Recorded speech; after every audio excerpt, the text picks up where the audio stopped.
Hi, this is Sky, and when I want to know what's going on in the wide world of sports, I tune to Sportsworldradio.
Love is priceless, sometimes darkness, and if you make it, might be timeless. So sad, I guess it's a fineness, and all I know is now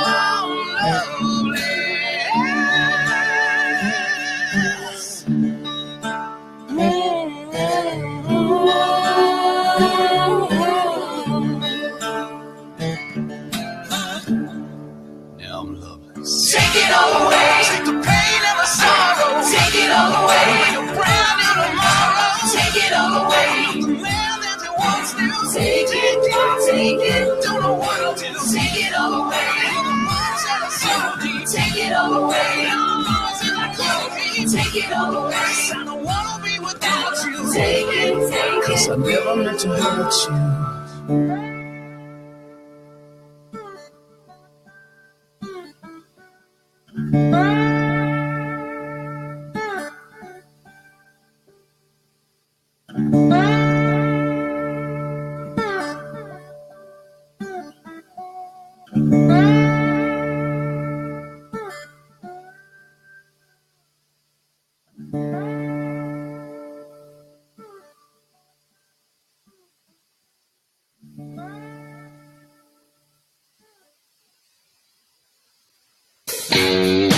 Hey, this is EAJ Man from Autopsy Live and the Skype Pirates. When I want to make it look like I give a shit about sports, I tune into Sports World Radio with Jeff Eskow.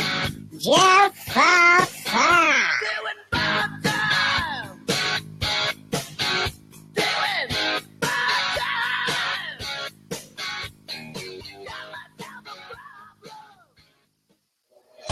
For the inside track on everything sports, you've come to the right place. Welcome to Sports World Radio, the fastest 2 hours of sports talk on the internet with your hosts, Jeff Eskow and Elliot Big E Lamba. What's up, everybody? How's everybody doing? This is Sports World Radio. I am your host, Jeff Eskow. That is Elliot Big E Lamba. We'll bring him in just a minute. Another jam-packed show for you guys today, the Friday edition of Sports World Radio. Let's get all the particulars out of the way, and then we'll get on with the show. We do this show each and every Monday through Friday, 6 p.m. on the East, 3 p.m. on the West. If you live anywhere else, figure it out for yourself, because Elliot and I don't. So just figure it out for yourself.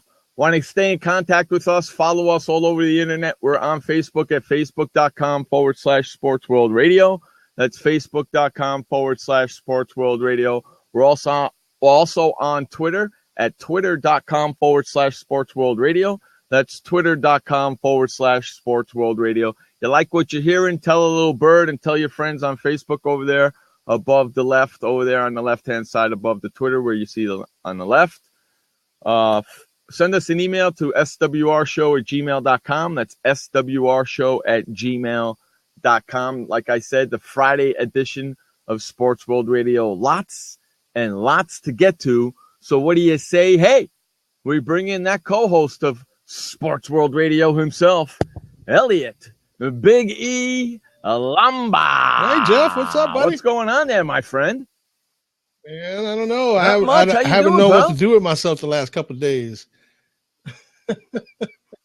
I know. We took Wednesday and Thursday off, and Man, I didn't know what to do with myself. Sitting up here either, missing man. my kind of weird, Sports World Radio peoples and you and just being here. It's like a piece of my life was just removed for a couple of days. Yeah. No. And we didn't speak at all yesterday. We gave each other a break. It was Thanksgiving. You spent the day with your family. It was kind of... Before we get on with this, I want to remind everybody, Sports World Radio is brought to you by Professional Recording Studio Equipment. You guys here on Blab need really good equipment, microphones, stuff like that. Head on over to professionalrecordingstudioequipment.com and get all your stuff there. They got microphones, mic stands, pop filters, everything you need. Head on over to professionalrecordingstudioequipment.com. All right, now, Elliot, how was your Thanksgiving, my friend? Went and did the usual traditional Golden Corral thing, and then came home, watched some football, or at some points it was something people pretended was football. Some form of football. I don't know if it was even professional at some points. But I spent my day doing that and just getting myself psyched up again to be here for all the fine people and you as well. Yeah, lots and lots to talk about. A lot of stuff came out while we were on hiatus the last couple of days. Don't forget, we have our NFL Real Talk show tomorrow night, 9 o'clock on the East, 6 o'clock on the West. We make our Week 12. We've already made 3 of them. We're going to talk about already? those here tonight. Wow. All right, and we'll finish up the rest of them on Saturday night on our NFL Real Talk. So join us for that 9 o'clock on the East Coast. Scott, if you want to jump in the window, go right ahead, my friend. You take a few days off, and when you go back, the paperwork is stacked yay high on your desk. Right. Yeah, it's kind of like that for you when you got back to your computer in the sports all I was world, really doing was vegging. It was kind of nice, man. And you want to know something? Scott, I think I went on Blab buddy? once yesterday. What's going on, guys? How we doing? Hey, Scott. Oh, we're doing. Good, man. Good. You'll have a good How are you? day. How about the how same was thing I yours, do my every year. I friend? stay here and I stay away from the malls and the shopping plazas and don't go out and just I sit here. I had a Cornish hen and some rice and just chilled. Hey, that's a man after my own heart, right there. You guys ordered off the same menu for Thanksgiving. Cornish hen. Cornish hen's the way to go, man. I guess I so. love that Yeah, Cornish hen. I made a stuffed Cornish hen myself, man, for Thanksgiving. That's what That's what we had here in my house. Me and my sister were here. My dad's with his girlfriend somewhere in San Diego, and who knows where he's at. And so I made a stuffed Cornish game hen with my sister last night. It's kind of fun. Just the way it is. And I don't go anywhere on the day after. I may not go anywhere until Sunday just to stay away from the crazies because I hate this. Wow. I hate the time after Thanksgiving because people are just nuts. Yeah, me too. Well, yeah. Yeah, I don't like this time of the year. The roads are not nice. Hey, KK, how are you doing? Christmas Thank you for coming. kind of kicks off to the show. Thank you for listening. So, that's what I'm talking about, and that's what I'm talking about. Yes, I don't get into the Black Friday deals. I just don't do it because people are stupid. No, if I'm going to shop, I'm shopping right online. Yeah, I was just listening to the news, and they said that online shopping went up by 22% over last year, over $1 billion. Yeah, why even go out, man? Already. Yeah. Why even go out? No. The hell you look at, like, for instance, Walmart, it's always a zoo at that place, even when it's not Black Friday. But on Black Friday, that's when all the real crazies come out. Yeah. Depends on the time of the day you go. I got it down to a science because that's where I do my food shopping. I go to a certain time of the day, to a certain day of the week, place is empty.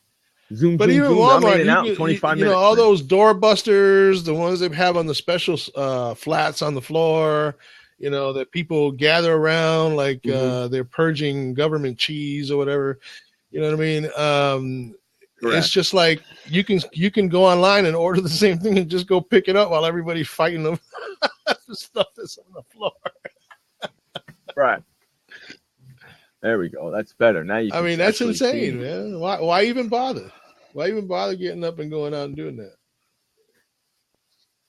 No, why even bother? Just go to your computer and order online and have it shipped not only that, right if to you the want it person for you want yourself, to buy you it can just for. walk right up to the counter and pick it up instead of fighting with everybody else that's over there trying to.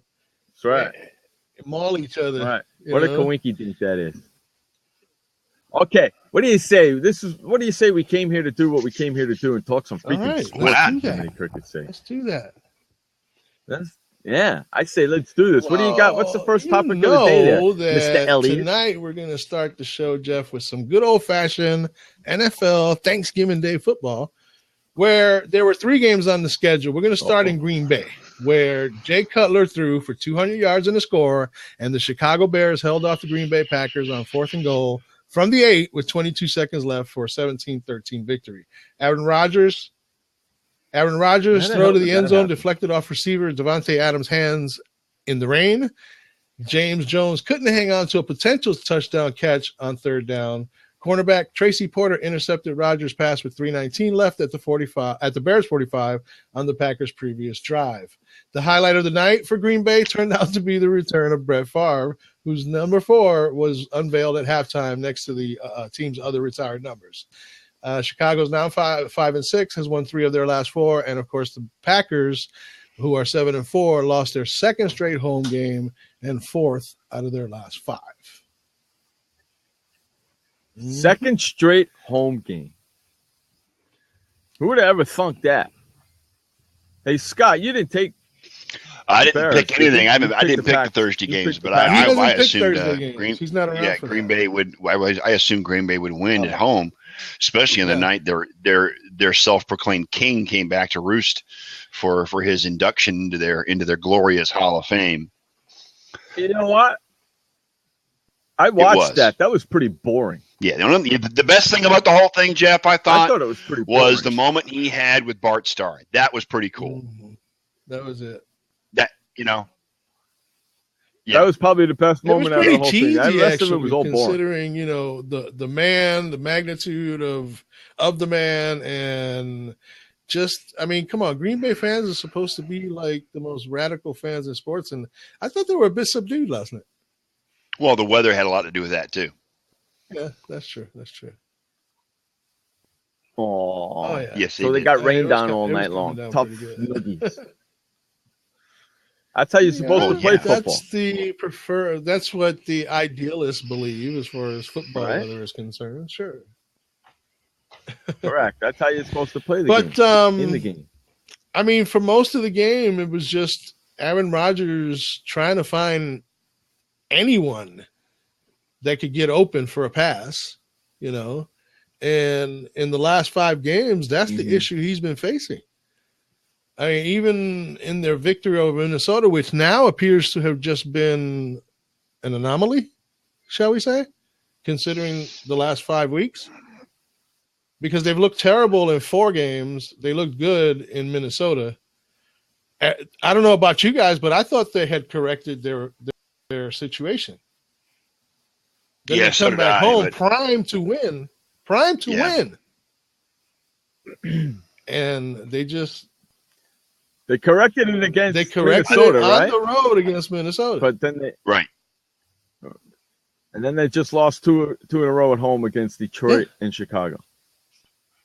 So obviously it's not correct. It's not. And because if Minnesota wins on Sunday, Minnesota holds that division in their hand. Yeah, and they're playing Atlanta, so there's a good possibility.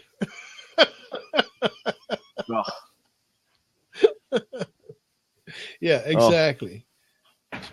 Hey, Scott, you missed Tuesday's show.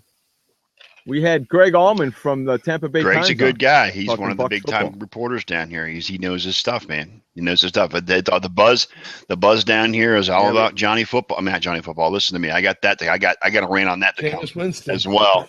Jameis, the whole buzz here is about how well Jameis has done, and I predicted that Jameis would have a better season than Mariota, and that's coming to fruition. But yeah, the buzz is all about Jameis down here. He's just blowing people's minds, you know. Yeah, we had him on the phone on Tuesday. I follow him on Twitter. So you got to go listen. I follow him on Twitter, and I get good stuff from him all the time on Twitter. He's really good. He's really active on Twitter. So I see it.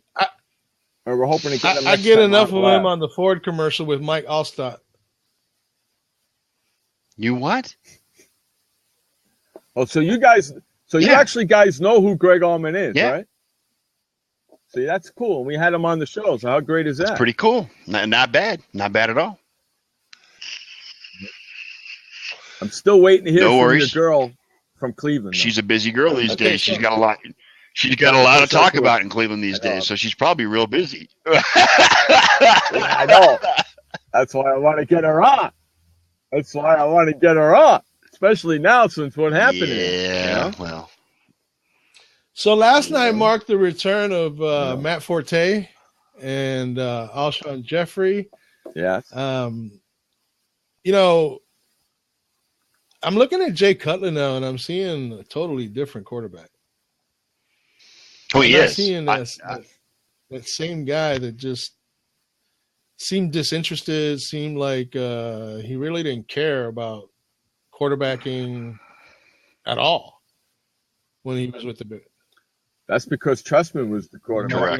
There might be a lot to that.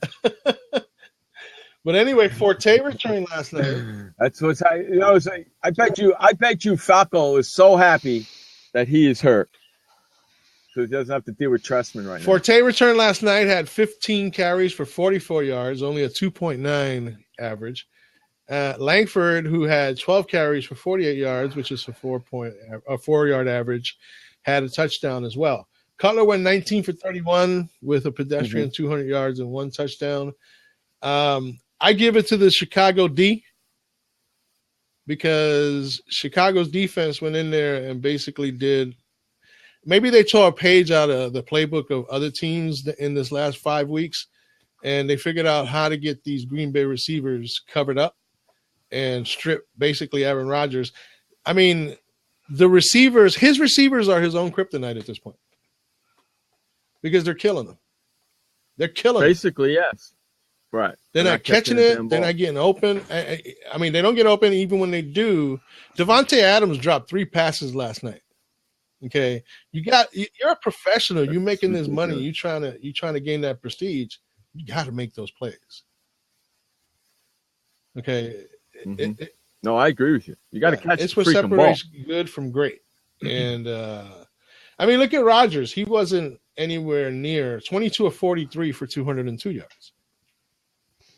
So it took him 12 more attempts to get 2 more yards than Jay Cutler. Yeah, well, that's because the freaking receivers kept dropping the ball. Exactly. There was at least they didn't drop the ball. He had at least 6 yardage. drops in the game, and they were critical drops. Yeah, so if they didn't drop the ball, if they only dropped say half of those, he would have had a lot more. They might have won the game, but you know how that goes. Eddie Lacy had another good performance. 17 carries, 5 yards. Yeah, fat rat bastard. Did he lose some weight? No, he was going on there, man. He was actually running pretty good last night. He broke one of the first carries he had last night. He broke it for almost like 30 yards yesterday, which was more than one of the teams that played yesterday had for the whole game. I forget. I think it was either Dallas or Philadelphia. I think it was Philly. So, but yeah, he had a good game. What's that social media word that's used a lot? Repurposed. He looks repurposed right now. Mm-hmm. Well, ever since we started getting on his case, he's been running the ball, hasn't he? Well, he's been running with purpose. Ever since we started calling him a fat rat bastard, he's been running that ball. One would love to think that was because he's listening to our show. Well, maybe he found out. Maybe somebody told him, "Hey, listen, these guys over on Sportsworldradio are calling you a fat rat bastard or a fat bastard, fat rat." Yeah. Either way, you better get moving. But I mean, Chicago, give them all the credit in the world. They could have buckled under all that glitz and nostalgia and emotion that was going on in Green Bay last night, but they didn't. In the end, I mean, I couldn't believe that the Packers had 1st and goal from the 8-yard line and 4 straight incompletions. That's a bad man. Right now, he's just bad. Okay. He's a bad man, according to Stephen A. Smith. That's correct. Yeah, he's a bad man. No, exactly. Elliot's right. He's just bad right now. You're Aaron Rodgers.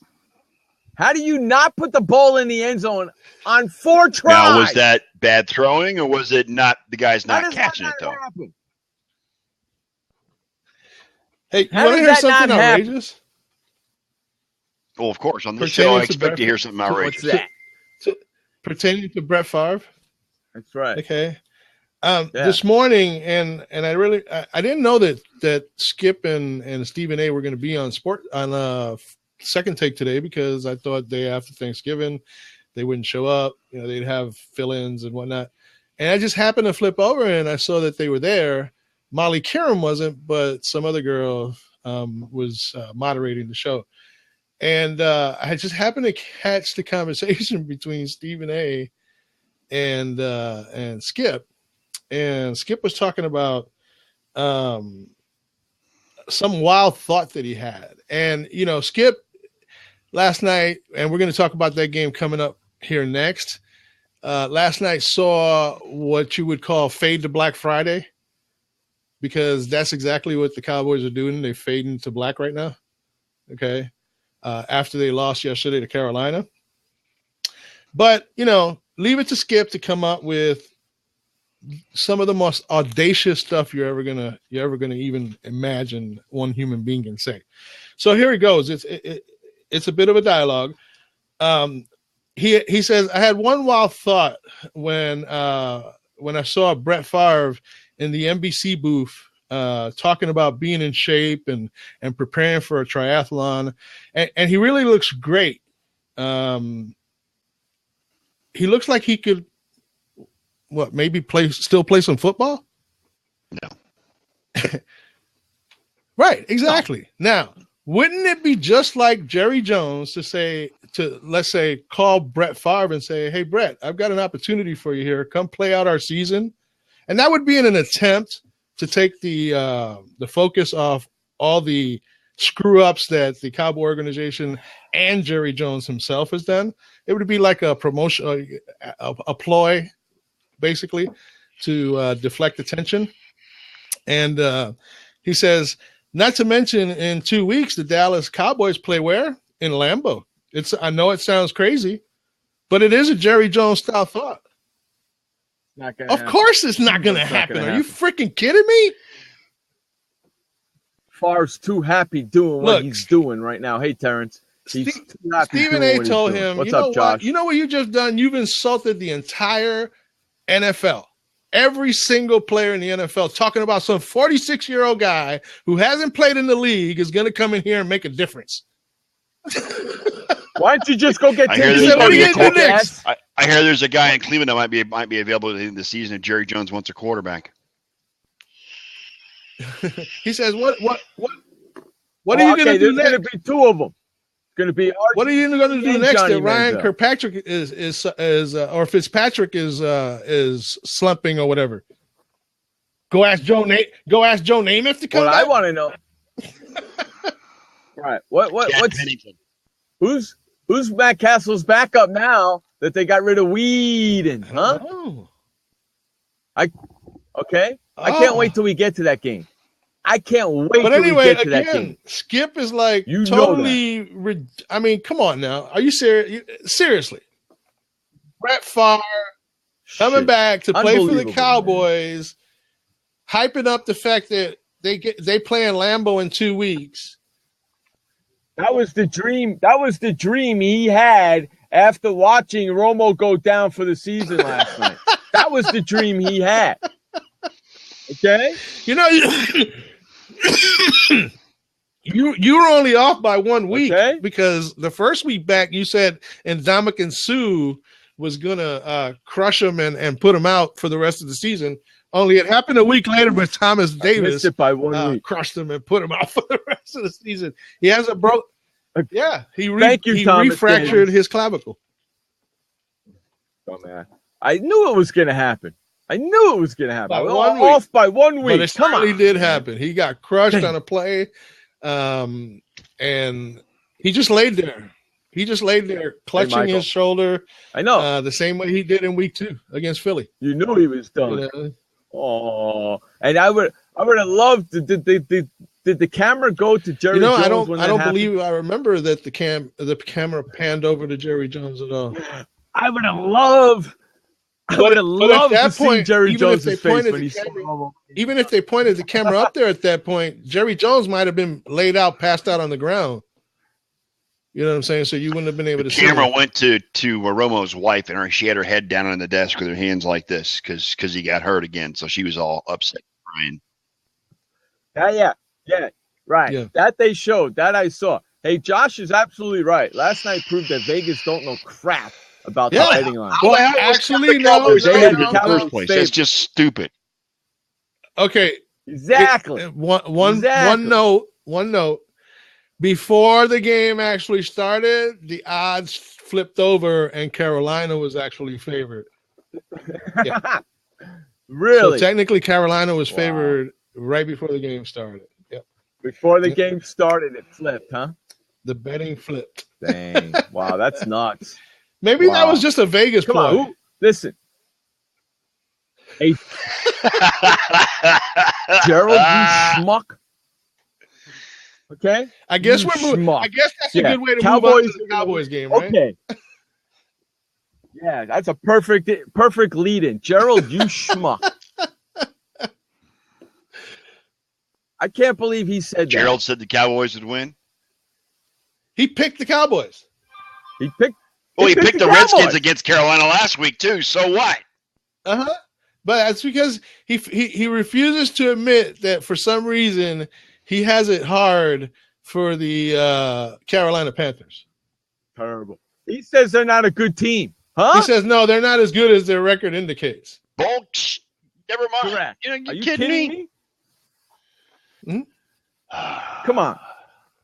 The last 2 weeks, they just demolished both teams you picked, you jackass. Unbelievable. You know what that is?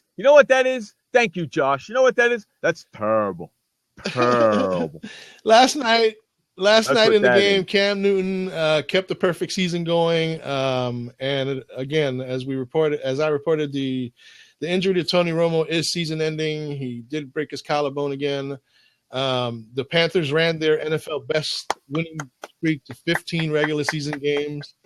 Romo again injured that same collarbone that had him out for those 7 games. He is now done. Back in the lineup is Matt Castle backup to be determined, I guess. Carolina linebacker Luke Kuechly intercepted 2 straight passes. One he brought back for a touchdown. And safety Kurt Coleman picked off. It didn't even start out right for the Cowboys. Second pass of the game, third play of the game. Romo throws a pick. Kurt Coleman takes it back 36 yards. And they were already off and running at that point as the Panthers became the 16th NFL team to start a season 11-0 in a Thanksgiving debut.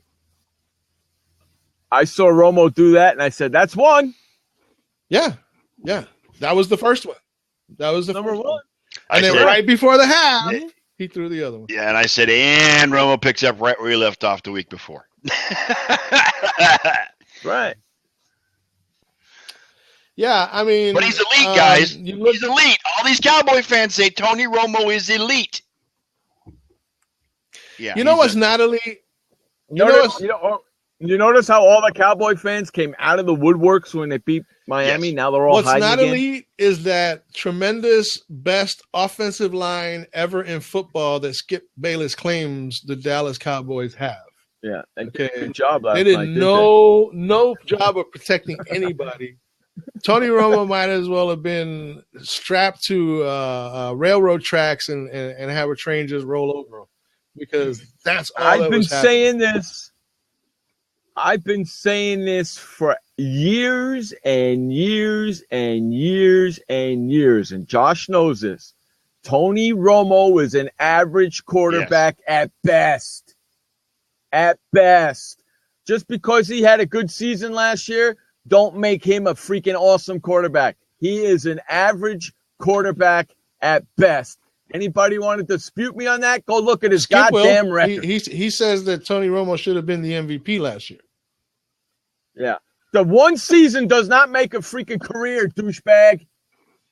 You know what these and I'll say it right to his face. You know what the fans point like to? That. They point to Tony Romo's career passer rating being second all time. Okay. But yet I can come back with, all right, what's he done? What's he won? He hasn't won dick. He hasn't. Yeah. Two playoff wins. He's never taken to the Super Bowl. Okay.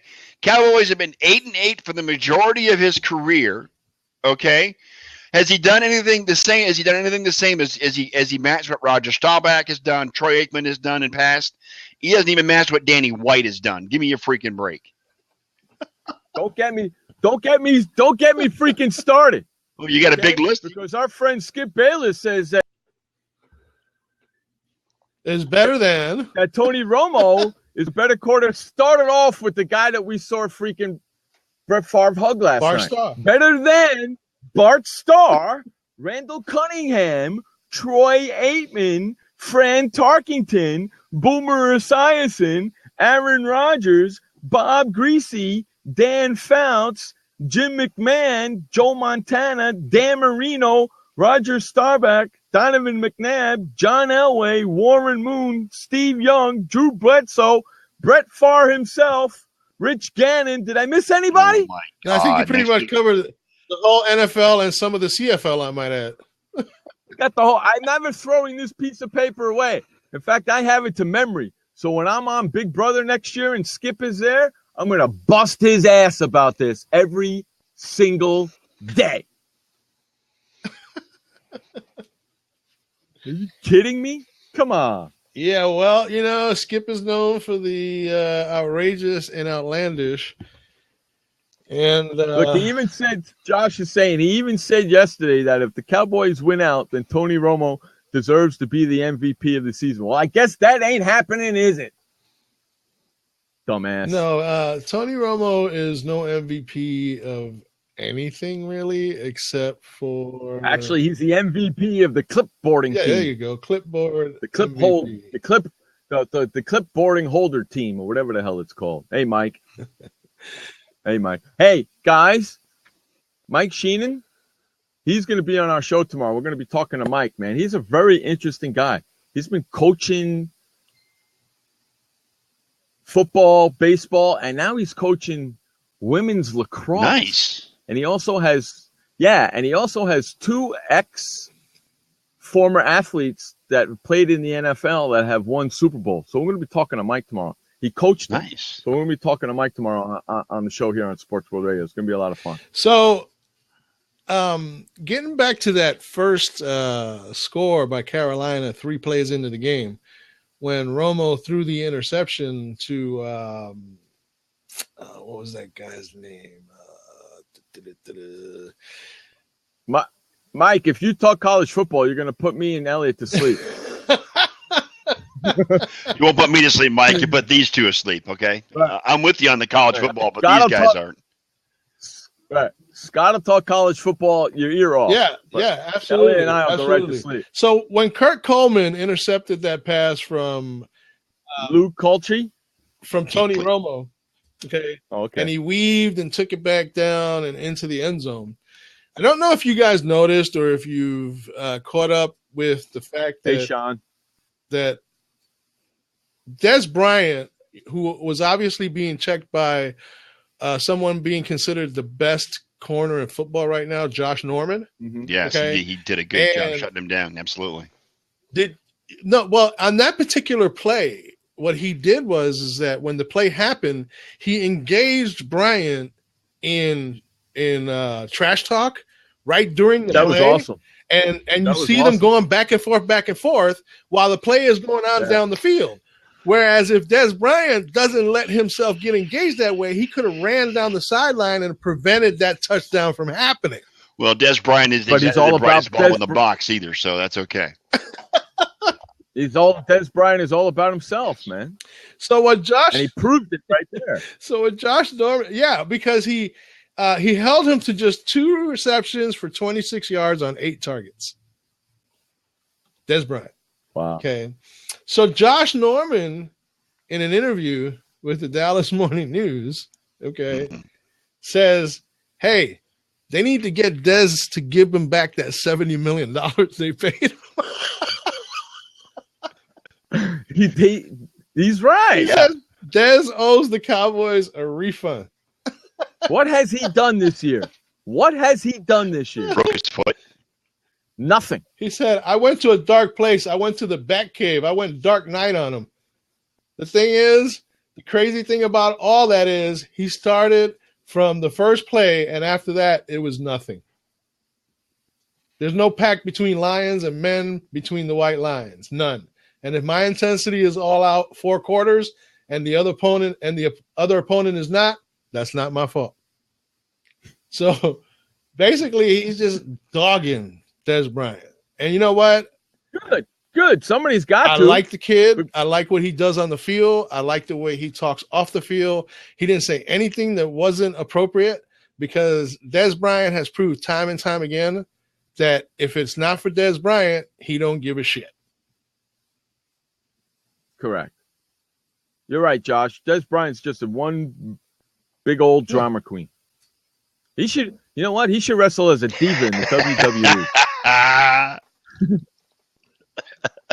He wouldn't look, but the thing is, he wouldn't look good in the outfit. That's the problem. That's true. I wouldn't want to see him in one of those outfits. Oh, but yeah, no way. Basically, Josh Norman said it all. I mean, Des Bryant is not worth $70 million. No, not his even head close. Is hardly ever in the game unless it pertains to him. And, unfortunately, that bites him in many different ways that might not be fair to him, but he brings it upon himself. He's not even worth $25 million right now. He's not even worth $70 right now, to be honest with you. Yeah. You're right, Mike. Give credit to his agent. I mean, you can sell talent, but that doesn't guarantee smarts. And the Cowboys GM happens to be the Cowboys owner. And as the Cowboys GM, he's terrible. And he's actually become terrible as an owner too. Okay. Listen. He's gonna. Another thing is, you know what? I would not be surprised if the public forces him to get rid of. Actually, Greg that's Hardy not going to happen. Apparently, he's had some meetings with Greg Hardy. And Greg Hardy has told him that he's going to work on his issues with anger and all that kind of stuff. He even canceled. Okay. He even canceled some engagements he had in some nightclubs. After the talk with Jerry, I'll believe that when Johnny Manziel stops partying. That's not. You know what? That's not the first time I've heard Greg Hardy say that before, and he's still doing. Now, if he comes out and does what he's, again, it's a shame because it always. He should have been doing this from the very beginning. To the next time. When you don't address something right then and there, it's always left to be dealt with the next time. And I blame Jerry. Yeah, Jerry is the main offender here. Well. And for him to try to come on, that's like trying to rehabilitate a crackhead or, it's just somebody that has an addiction to something. And addiction to your own personality is one of the worst. I mean, where was he last night's game? He was non-existent in last night's game. That's where he was. Speechless. What's up with that? Another one. He's just like Des Bryant. You're paying him all that money, and he ain't doing nothing. No. As a matter of fact, I mean, the Carolina receivers were looking better than Des Bryant. Yeah, and those guys are what? No names. Who knows? The only one you know is Greg Olsen. That's it. Correct. Oh, well, no, because you see, if you followed the Jets at all, Jericho Cotchery is another one. He's on that team, right? Yeah. That's a good team. That is a good team. Can you imagine how they would be if they had Kelvin Benjamin? If he hadn't blown his ACL in preseason, that would have been that. I mean, come on. With Jonathan Stewart running like the way he is? Right. It's going to be Christmas. And their defense forces fumbles like it's going out of style. Yeah. Well, Kuechly and Thomas Davis are the two of the most vicious linebackers in the game today. And they're playing on the same team. And Kuechly's becoming Mike Singletary. Like, that's how good this kid is. Hey, do me a favor. Refresh Scott, your robot voice. All right. So, and when Scott comes back in, I'll mention what Josh says because he's absolutely right, Josh. You see that, Elliot? Josh says the Buccaneers receivers play better than. I can't see anything. My conversation on the side is missing completely. Oh, they're probably doing some maintenance and stuff because I got the chat, so I'll work the chat. Don't worry, I'll work the chat. No worries.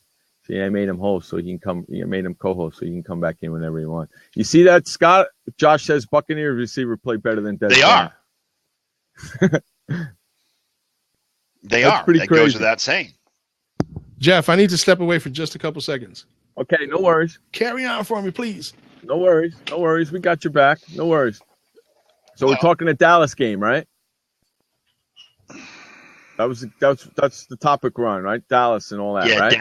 Dallas. Yeah, well, Dallas. It's just Jerry Jones is blind. He thinks he's never wrong. His son is of that same ilk and the same mentality. So you know what? They're not going to win nothing as long as he is the GM and or owner of that team. Until he dies. You are correct. Well, kind of like the same way the WWE is not going to change until Vince McMahon dies. So correct. It is what it is. I don't feel sorry for Cowboys fans because they blow the same hype. You know what I'm saying? Hey, Josh, at the beginning of the season, what did I pick the Cowboys record to be? I don't remember it, and I know you were there when I did it. What did I pick the Cowboys record to be? If I remember correctly, I believe I picked the Cowboys to go 3-12. If I remember correctly. Well, 3-13. I said 3-13. 3-13. Yeah. So I won't be too far off with and everybody laughed at me and told me I was crazy. Guess who's laughing now, bitches? Well, right. And you know what? If you know what, to be honest, if Romo had not gone down, they might have a better record. But I wasn't a big believer in the Cowboys. As long, I still thought that with that offensive line that they had last year, they could have done well, and they could have done well in the passing game. But when they got rid of what's his face in the offseason, when they wouldn't re-sign him, and he went to Philadelphia, I forget. Why am I forgetting his name? Anyway, that just shows me that, they brought in Darren McFadden and this running back by committee to run behind that offensive line. Robert Turbin. It wasn't going to work. It wouldn't work. Right. And it's not going to work. No, because the offensive line is, come on, let's get real. And you know what? Let's leave Skip Bayless out of it because there's nothing real about Skip Bayless. Okay. Bottom line is that the offensive line was good last year. DeMarco Murray showed that. Now DeMarco Murray is showing how much he misses that offensive line. And you know what? The offensive line is missing that offensive line too because they're not the same as they were last year. No. Darren McFadden's running behind them, for Jiminy Cricket's sakes. That guy can get hurt freaking getting out of bed in the morning. Well, and I'm sure he has, but the thing is that it doesn't matter. The offensive line last year, anybody could have run behind that offensive line. Correct. It's the same exact offensive line, and everybody runs through them. Right. What's the difference? The difference? Hard to tell. I mean, I think the biggest difference is Tony Romo got hurt in week 2, and the offensive line wasn't inspired to be as good as they could be for Brandon Weeden or Matt Castle. Right. Because it's a waste of their time. And then by the time season was a waste. By the time Romo got back, they forgot how to block, and he got broken up again. The whole season is a waste of the time. So I love about that.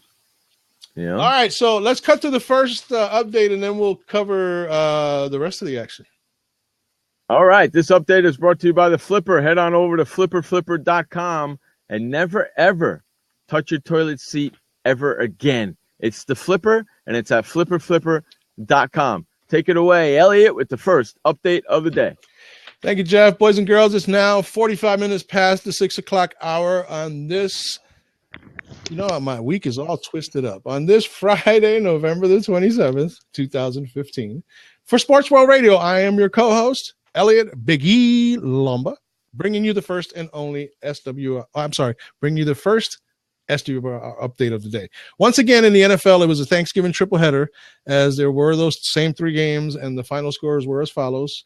The Green Bay Packers lost to the Chicago Bears at home, 17-13. The Cowboys hosted the undefeated Carolina Panthers, who left Dallas undefeated by defeating the Cowboys 33-14. And in the game we're going to discuss shortly, the Detroit Lions at home obliterated the Philadelphia Eagles 45-14. In the NBA, there was no action yesterday, but here are the final scores for Wednesday night's games on the NBA hardwood. In Houston, the Memphis Grizzlies defeated the Houston Rockets 102-93. Out in Milwaukee, the Sacramento Kings 129, the Milwaukee Bucks 118. Atlanta Hawks 95 at the Minnesota Timberwolves. They scored 99, giving them the win. In Oklahoma City, the Thunder defeated the Nets 110-99. Out in San Antonio, the Spurs over the Mavericks 88-83. In the Valley of the Sun, the New Orleans Pelicans visited the Phoenix Suns and defeated them 120-114. And also, and the last game of the evening was the Utah Jazz defeating the Los Angeles Clippers in LA 102-91. In the NHL, also no action yesterday, but Wednesday's NHL game results went down like this. The Nashville Predators visiting Buffalo 1-3-2. The Columbus Blue Jackets over the home New Jersey Devils 2-1. At Madison Square Garden, the Montreal Canadiens defeated the Rangers 5-1. The St. Louis Blues went down in overtime to the Pittsburgh Penguins 4-3 in Pittsburgh. In the nation's capital, the Washington Capitals defeated the Winnipeg Jets 5-3. In Carolina, the Hurricanes over the Oilers 4-1. Out in Minnesota, the Wild went down to the Canucks 3-2. In Brooklyn Wednesday night, the Islanders defeated the Flyers 3-1. Boston Bruins 3 at Detroit 2. The Los Angeles Kings in a shootout lost to the Tampa Bay Lightning in Tampa 2-1. In Phoenix, the Arizona Coyotes defeated the Anaheim Ducks 4-2. Washington Senators visiting the Colorado Avalanche. The final score there was Senators 5, Avalanche 3. And in the final game of the night, the Chicago Blackhawks went to San Jose and defeated the Sharks by the final of 5-2. All right, boys and girls, this first update has been brought to you by the Flipper, the #1 sanitary toilet seat device that eliminates the need for you to touch your toilet seat ever again. With the holidays rolling in, folks, the Flipper would make a great and thoughtful gift or stocking stuffer for anyone you care about. You too can own the Flipper exclusively by visiting flipperflipper.com. So go ahead on over there and order yours today. Boys and girls, this wraps up the first SWR update of the day with me, your co-host, Elliot Biggie Lumba, right here on sportsworldradio.com, where we deliver real sports talk for real sports fans. Up next, we get back to Jeff for more of Sports World Radio. All right, welcome back to Sports World Radio. We do this each and every Monday through Friday, 6 p.m. on the East, 3 p.m. on the West. If you live anywhere else, figure it out for yourself, because we sure as hell don't. We live in each of those time zones, so we know what the hell we're doing. You know that, don't you? All right, let's get back to some more sports talk. What do you got for us, Elliot? Okay, the take a nap, get your cooking done game of the day was this next one. Matthew Stafford tied a career high with 5 touchdown passes, 3 of them to Calvin Johnson, lifting the Detroit Lions to a 45-14 rout of the Philadelphia Eagles. The Lions, 4-7, have won 3 straight, 3 in a row in their annual Thanksgiving Day game as well. The Eagles, 4-7, are on a 3-game losing streak. They've allowed at least 45 points in 2 straight games in one season for the first time in team history. Stafford threw for more than 200 yards and 3 touchdowns without a turnover by halftime, helping the Lions lead 24-7.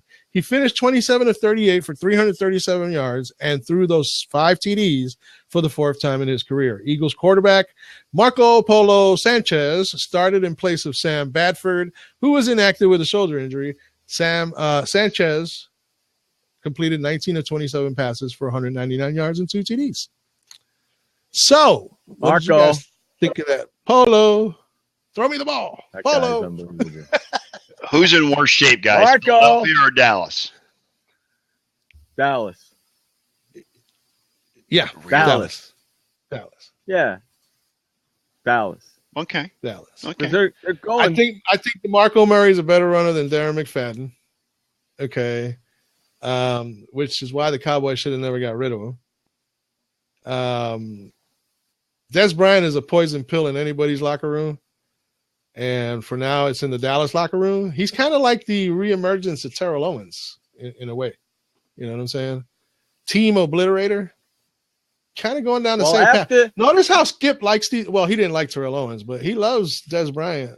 And it's funny because Skip ripped the only two people he follows on Twitter are Des Bryant and Tony Romo, and he ripped both of them a new one today. So that was just unreal. Josh says, I say Philadelphia because I already knew what I was getting with the Cowgirls. Chip Kelly is this year's Mark Trestman. Yeah. Well, I mean, go ahead, Scott. Chip is out of Philadelphia after this year. Chip is gone. He's done. And college, I say he goes back to college. They're talking about him going to Tennessee, but I think he goes back to college after this season. I think Chip. You got some really good openings. You got some really good schools with some coaching vacancies that he would be perfect to go to. USC, maybe even LSU. But I don't know if he can compete in the SEC the way his style is. But, they've got some really quality schools that are opening up as far as coaching is concerned in the college ranks. Not that you guys know because you don't follow college, but it's just that's what it is. I like what Christopher says. Dallas is the southern version of the Cleveland Browns. No, Christopher, nobody's as bad as the Cleveland Browns. I'm telling you, and I say that as a Browns fan. I like that, and I say that as a Browns fan. That nobody's in more disarray right now. Well, I don't know about disarray, but nobody's in more trouble right now than the Browns are. Hell, they can't even draft a quarterback, for goodness sake. Give me a break. And that goes back 16 years. Yeah, well. Yeah, the Cowboys. Hey, Jeff, you were a little incorrect because Marco Polo didn't throw any interceptions yesterday. But no, I was mistaken. He threw 2 touchdends. I think those were. He's never wrong. He's just mistaken. That's right. I was mistaken. Yeah, I wasn't wrong. I was mistaken. Yeah, he's rather mistaken a lot. by the way. I was mistaken. I remember, I'm never wrong. I might be mistaken every now and then, but I'm never wrong. It's not every now and then. You're mistaken a lot. Well, that's okay. I'm only human. I'm Exactly. Mistaken. Exactly. Right. I knew we had something in common. Come on now. Yeah, I'm allowed to be mistaken every now and then. But let's look at it. I mean, you're talking about right now, Chip Kelly, if he had his druthers, if they made him the right offer, he'd leave today. You know what I mean?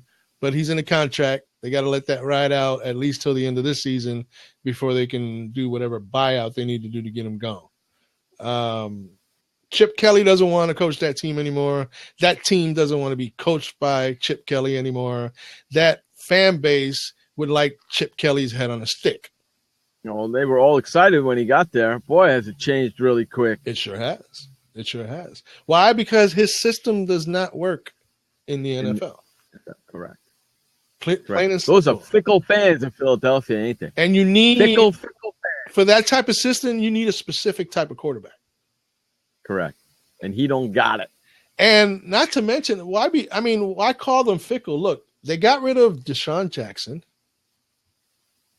Look what he's doing. I understand that, but they're fickle fans, man. They get rid of these people that they could. I mean, look at Jeremy Maclin. Why did they get rid of Jeremy Maclin? Don't be surprised if they start throwing freaking batteries at Chip Kelly. Well, actually, Christmas is coming. They might mistake Chip Kelly for Santa Claus and start bombing them with snowballs. Maybe they'll do that. Maybe they'll do that. Guess what? Maybe Santa Claus might get a break this year because they'll be throwing all the snowballs at Chip Kelly. You never know. You never know. When I first saw that, Philadelphia fans are off the chart. I can tell you that right now. Those people are off. They're nuts, dude. They throw freaking batteries at Santa Claus for Jiminy Cricket's sake. It's crazy, man. It's crazy. No, they don't care. They don't care. It's what have you done for me right now? If you haven't, get the hell out. But on the flip side, Matthew Stafford and Calvin Johnson and basically all of Detroit's offense showed what most NFL fans, I think, had expected Detroit to be all season long. Took them long enough to get it done. So is it coincidence that as soon as they got rid of that management, all of a sudden the Detroit Lions are a relevant defensive and offensive football team? I don't know. They got rid of those two guys up in the management, and all of a sudden the defense is as good as any other in the NFL. That's a good question. And the offense is off the hook right now. That's a good question. So that's a really good question. Yeah, I mean, did the old gal make the right choice? So far, it looks like it. So far, yeah. So far, she's coming across as a genius. 90-year-old woman running that team. 90-year-old genius. Wow. Can you imagine that? Crazy. Yeah. She went in there and cleaned house in a specific area that no owner in this league by any means does that. Right. And she just stepped in and did that. Just move. Right in the middle of a season, fired a management team. That's crazy. And decided to keep the coaching staff. Wow. And now the coaching staff is paying her back. Well, the coaching staff knows that she'll pull the trigger on anybody. But they're paying her back for all her efforts because all of a sudden the defense is on point. The offense is starting to show. I mean, true, it was against Philadelphia. They scored 45 points, but there just seems to be a different aura about the Lions going on right now. I mean, they might be a little too late to be considered for the playoffs. Especially in that division, the way it's starting to turn out. Yeah. Well, I mean, it could get pretty hairy. I mean, anything can happen. Next Thursday, Detroit is hosting Green Bay. Correct. Anything can happen. Right. Minnesota wins this Sunday. They're pretty much fate is in their own hands. As a matter of fact, I'm going after Matthew Stafford in my fantasy league because he put up almost 50 points yesterday. Wow. Right. I'm going back in there to get him to play against those same Green Bay Packers that let Jay Cutler and some other folks make them look bad. Stafford, it's in Detroit. But when was the last time he got all those points in a fantasy league like that? He's done it before. I mean, he's had a few games this year over 30. But he hasn't been consistent, has he? No, he's had a couple of bad fantasy games this season, yeah. But for the most part, his numbers fantasy-wise have always been there. But all of a sudden, they're starting to get to the elite level that he has been in fantasy for many years. Right. And it's starting to translate on the field as well, because guess what? Matthew Stafford and the offense pick up their game. What does that do to the defense? Makes them nasty too, don't it? As long as they follow through.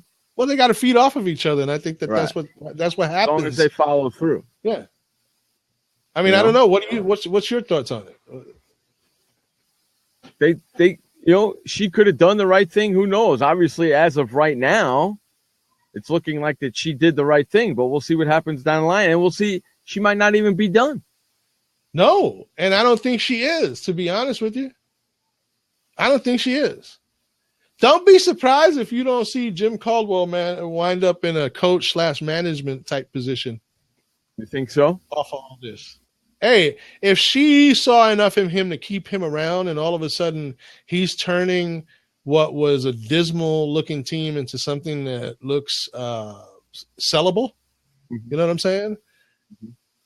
She's going to reward him.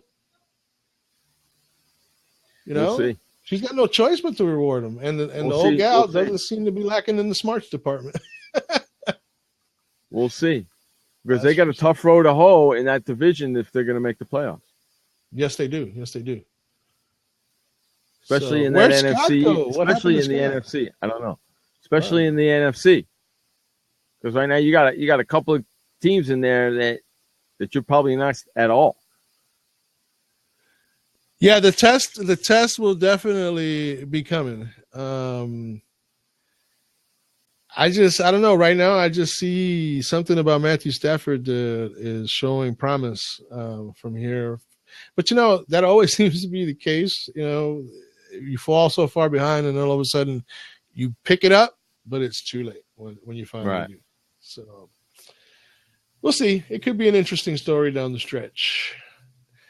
The Falcons have ruled out.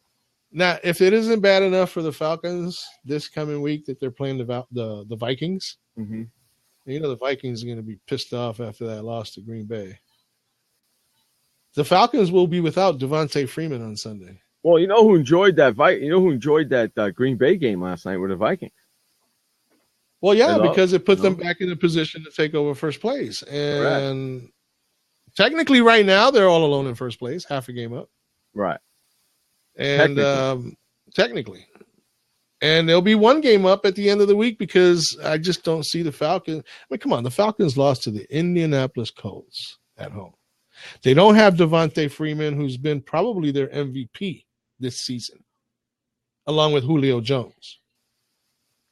Because Matt Ryan has been... Didn't say anything. Matt Ryan has not been any MVP. Falcons haven't been the same since anything. Yeah.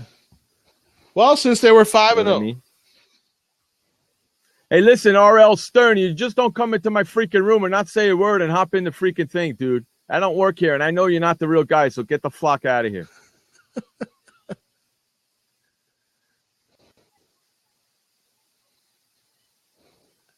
He says it's me, Robert. Let him in and then knock him out if it's not. Right. It is. Wow. Because my daughter is going on a 7:30 blab for the arts and crafts, so I gave her own account. Well, see how I took care of that? That was the right way to do it, right? On it and not a picture of her. And you know what? Robert, thanks for mentioning arts and crafts because it just triggered something in my mind about what Skip said this morning. He says, all this time I've been waiting for him to come back because I was expecting the real Tony Romo, and all I got was the artsy and craftsy Tony Romo.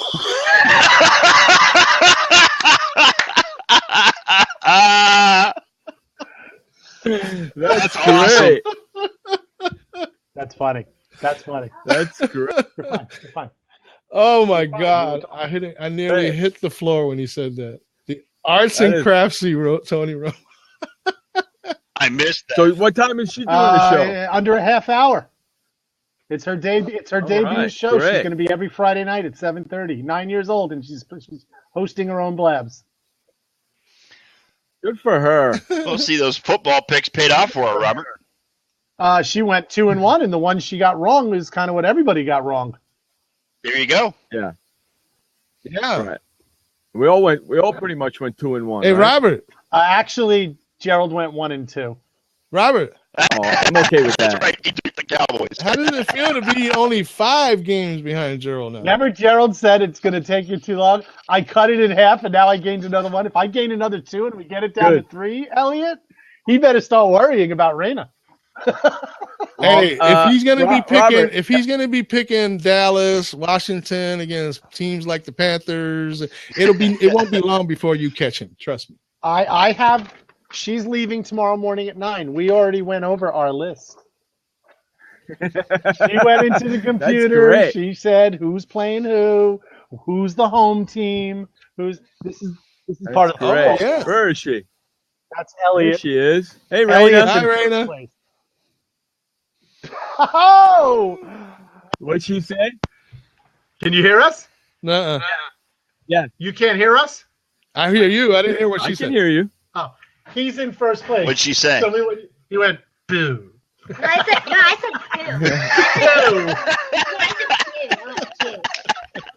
two. That's great. Yeah, I'm the That's villain. awesome. I'm the first place villain. So, but we're not worried about That's him okay. as much. We want to go after Gerald. Gerald is the one. Right. Yeah, You he's keep- the target. You keep picking for your daddy and get daddy out of last place. We want Gerald in Yeah, last let's place. go. Gerald for last place. That's the campaign. You're picking better than That's right. a lot of people pick. I just guessed and I didn't even watch it. She's here. I just guessed. I didn't watch it, but she asked who's got the better record. Hey, you know what? You just true. guess and you do, Detroit 3 weeks in a row. I did win. Hey, Raina. Did you hear it? Raina. It appears that you guessing is a lot better than whatever system your dad uses for his picks. You did. You picked Detroit 3 times in a row, and they won all 3. Yeah. Detroit should be paying you. Awesome. Oh wait. Yeah, they got 3 straight wins thanks to Raina. Last night, how many games did we win? We went 2-1. Elliot went 2-1. Morgan went 2-1, and Gerald went 1-2. Because he picked the Cowboys. Another game on Gerald because he didn't pick Carolina. Right. He picked Dallas Cowboys. because of you. Yes, I'm getting you close. I'm on getting you close. you are the one getting me close. Will you stop being like them? Oh, she's right. But she's right, Robert. Come on. We all know she's right. She's right, though. Did you hear what she said? I'm the one getting you closer. Well, maybe I won't listen to you anymore. I'm like, Hey, there's some truth to that. Ooh. Did you hear this? I heard that. She said maybe I won't pick So it. that you can stay in last place. Sounds like she's trying to monetize That's her great. picks, dude. She's got a little trash talking in her. Yeah. She gets it. She She's, goes hey, by well, honestly. she's learning from you. Yeah, she's picking it up right You from realize, you, my friend. Elliot, next year we're going to include her as the 5th. Be careful, she might take over for you. Yeah, but we'll include her for the 5th pick. Yeah, but if for next she's season. as good as she has been, why would we need you as a 5th? Yeah, but the funny part is, can you imagine if she won the whole thing? Here's Raina, 9 years old and 4 grown men, and Raina wins. Next I would go season, against of everything you say. I think you might just be a little too far behind for this season, though, Robert. Maybe I. Yeah, but I can get out of the caboose. You can. You still Yep. have a shot to put Gerald where we believe he belongs, in the basement. Yep. Maybe if you let me start earlier, I wouldn't be. So, Robert, why don't you give us what'd she say? She said, well, maybe if you let me start a little bit earlier, you wouldn't be in the basement. That's last place. Last place. Oh, Elliot, Oh, you think we're man. harsh on our show? Listen to this. That's great. Wrong with you.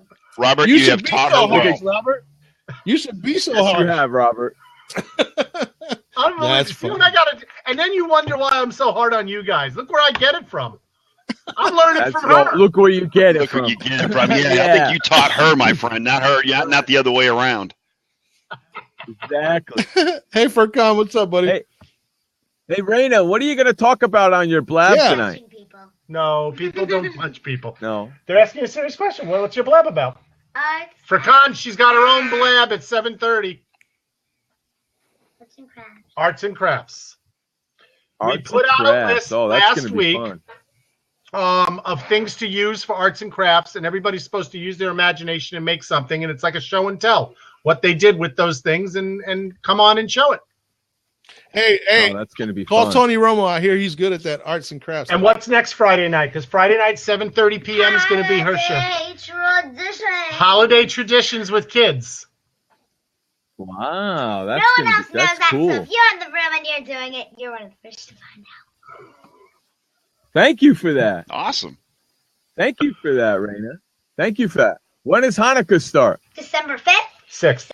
6th. Very good. Is that on a Friday? Sunday night. Sunday. Oh, it's a Sunday. Okay, yeah. That I'm looking at the Yes. calendar now. Well, maybe because my muscles are building up. All right, we're going to get off this blab so you can get ready. I'm doing gymnastics. So, yeah, this is Raina's All right, account. hey. So this way, if you ever see the panda, you know what it is. My tweeter. Okay. Okay, I like cool. what you did, though, Jeff. right. It's my tweeter. I like what you did. Yeah, I went in. I wanted to see if you're going to let me in. You're like, I'm not letting them in. Wait. No, hey, it's Blab account. I thought it was my own Twitter account. Well, you do have your own Twitter, but we're not That's using fine. it. Hey, we've got high security around here, man. We don't. That's we don't good. do- I have my it's one of the tweeter. it's one of the very few rules we have on Well, I the like show. the way you said it. How do I know it's him? He's had so many fakes out there. I don't know. What's it look like? What do it look like? Animal House up in here? Come on now. You can't I just thought he show was going to up let and me in and Exactly. go, oh, shoot, it really is him, and then X me out. No. Oh, once you said it was you, like boom, come on in. All right. You know? Go finish your confetti I thing. already finished. Okay. And we will talk to you guys later. Take care, All right, RL. have fun. Good seeing you. Bye, Raina. Good luck. Bye. All right, there goes our good friend Robert with some football and Raina talk. There you go. There you go. Awesome. Right there. That's awesome stuff right there, Yeah, man. that was a lot. Yeah, that's great. 9-year-old doing her own blab. Isn't that How cool is crazy? that? That's awesome. I mean, Yeah, just another that's awesome. testament to what the power of what Blab can do. Yeah. You know. Yep, that's beautiful. That's beautiful. All right, so where were we when we got discombobulated? I would say? Well, it's a good thing that there's so many different things to talk about because even if I get lost, there's something else good to follow it up. Yeah, you bet there is. So, in Kansas City, I mean, you've seen the Kansas City Chiefs recently. They've been monsters. Okay. Yeah. This week, right now, listed as questionable are Sharkandrick West and Travis He's Kelce. not good. Yeah. Oof. Going up against the Bills in Kansas City. I'm not so much worried Well, at least they're at about. home. I'm not so much worried Yeah, about that's a good West because that kid that ran for them the other day, Ware, he actually looked better than West. And We'll I see think though. he We'll can step see with in. the Bills defense. well, the Bills, I mean, yeah, we'll have to see because you know what? I don't think the Bills defense, to be honest with you, New England put 27 points on the Bills, even though the scoreboard only said 20, thanks to the referee. Okay. So it's not like Buffalo completely shut them down. They got the benefit of a call or two that kept that game close. But to lose your number one tight end and your current number one running back, that's a bit tough. But again, Hey, thanks for go ahead. coming, KK. It's after Yeah, midnight. KK, I She's listening to appreciate us that. in London. Thank you so Yeah, much. It's after midnight over there. Thank you so much for hanging out with us as long as you did. We Much appreciate it. love. We'll see Much you love, again girl. here Much real love. soon. Yep. I'm sorry to interrupt. No, you. no, that's okay. Take care of our peeps, man. Okay, so yeah, I mean, that kind of puts what would have been, in my mind, a game that Kansas City might have just blown the doors off the Buffalo Bills into a little bit of a closer, more tough game to call.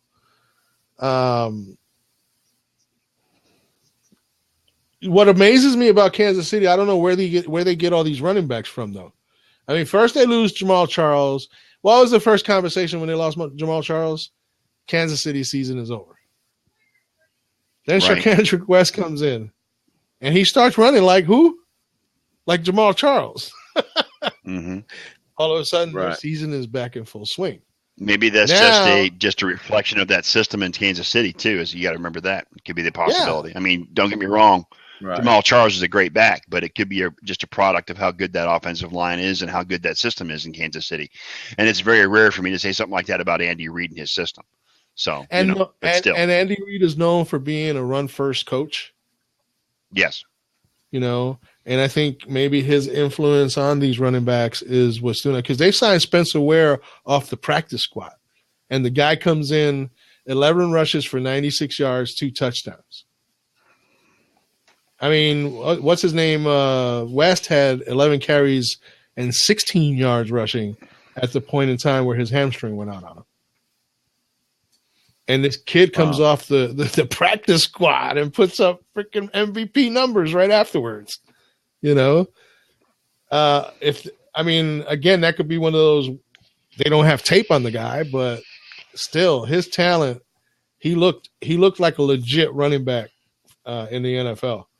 And it could be interesting to see if West does not play, what this kid Ware can do to make up for it.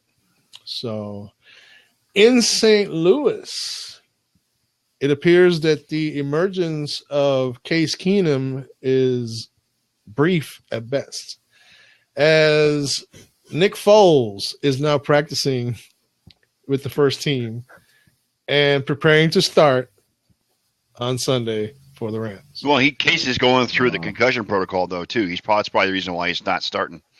Yeah. Or did they screw up that? Or did they screw that whole thing up last weekend from the start? They sure did, man. Was that crazy?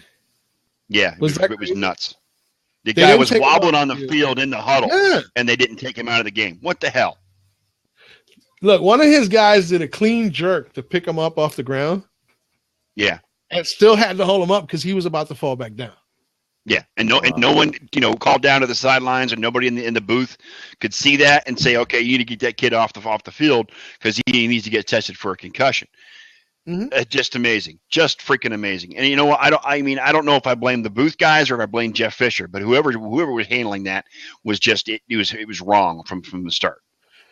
Well, according to the NFL, the blame should be placed squarely on the shoulders of the team trainers, and this is why the NFL had a conference call with all 32 team trainers to make sure that they were on the same page, that this can never, ever, ever happen again. The trainers see something like that, or there's just a hint that a guy has been concussed, they need to step in and take care of that. And the NFL has made no bones about it. They went ahead and had this conference, made sure that everybody knew, hey, you know what? If it doesn't change, then the proverbial heads might roll, right? As well they should. Wow. Exactly. I mean, you're talking about a guy's well-being here, and yes, you get the argument for, back in the old days, that didn't matter. We just went ahead and played. I think actually Gerald made that statement in the last show, And I said, yeah, and that's why the NFL today has so many lawsuits and people dying and killing themselves and committing crimes, and because of the CTE thing, which is Motown says that Roger Goodell would make a great president candidate. Are you freaking kidding me? He can't even run the NFL correctly. Wait, if Donald Trump could lead the Republicans, anybody can be a qualified president. Please give me a break. Well, that's not saying much, because any Roger Goodell's not even qualified to run the NFL. Any dimwit could run the Republicans. Okay, he cleaned up the league. The league is worse off now than it was 10 years ago. Yeah. He ain't cleaned up nothing. I can't count how many times I've said I miss Pete Rozelle so bad right now. He's made it worse. Okay, he screwed up the damn Ray Rice thing. He screwed up the Hardy thing. He screwed this up. He screwed that up. He's screwing everything else up. He's terrible. He's screwing the pooch. Come on now, let's say it. Big time. Roger Goodell hasn't cleaned the league up. The league is still dirty. I mean, not that dirty, but this league is still a mess because of these off the field incidents that he's not taking the lead and controlling it. It has lost all credentials. No, it's not just it's lost all cred, Christopher, all of it, because no one believes for a moment that they're just going to get a slap on the wrist for any out of the ordinary or any slip ups they make. I mean, Johnny Manziel still has a job because they've decided not to do anything to him. Come on, give me a break. Listen, and his stuff is wild. Roger Goodell, the commissioner of the NFL. I don't know if many of you people know this. I know Shocker knows this.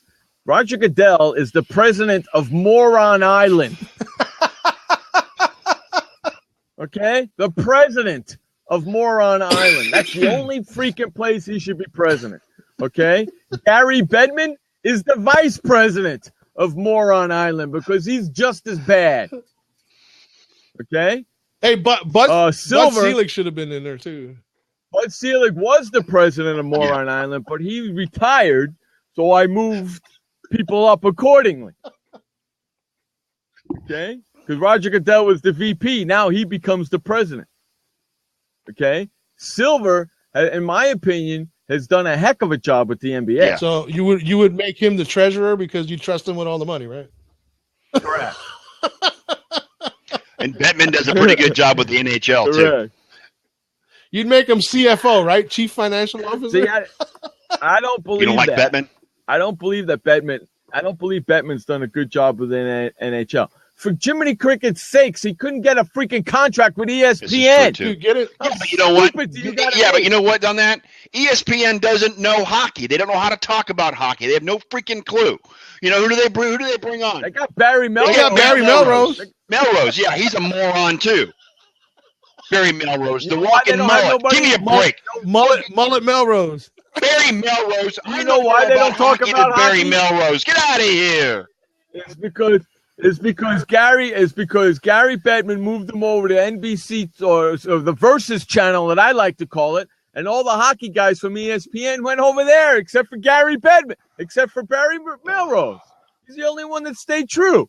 Dumbass. Yeah, but Melrose, that's because Melrose doesn't know about hockey and they wouldn't hire him. Yeah. Give me a break. I just don't like that. I don't like that Bettman took it to the Versus Network first before they became NBC, whatever the hell they are now. NBCSN. The NBC. Whatever the hell they are now. They were the Versus channel. Well, what the hell? A Versus channel? Come on. Versus channel. You know what the Versus channel is? It's the minor league sports channel. That's what that is. It's the minor league of sports channel, the Versus channel. Are you kidding me? You're only saying that because you don't get it. I get it. I have it. I get it. You know something? He gets that one. Get that channel. Gets that one. I get that channel, but I don't get the NFL Network. Or FS1. I don't get that. Or FS1. Exactly. I don't get FS1, but I get the freaking Versus channel.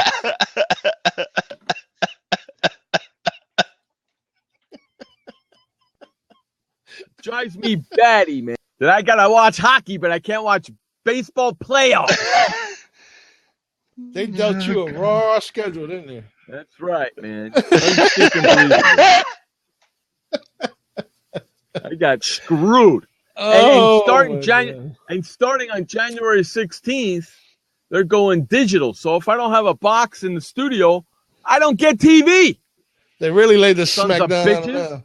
They're really laying it down on me. It means you got to spend more money just to get the channels you want, or the channels you don't want. No, or the channels you don't want. Actually, they said that they will send me. Each household gets one free box. That's mighty white of you, but I need it for 2 TVs, you jackass. You know what? Hey, Scott. You know what his brilliant idea was? Is to move the box back and forth from the studio to the bedroom. I think that'll last about 2 days before you're calling them up saying, send me another box. Yeah, that's going to last 2 days. Exactly right. You believe that crap? They're going to make me buy a freaking box just to watch their crap on TV. Mullet Melrose. Yep, that's the guy. How crazy is that? Mullet you know who's Melrose. trying to grow a mullet now? You know who's trying to grow a mullet now, right? Is Yager.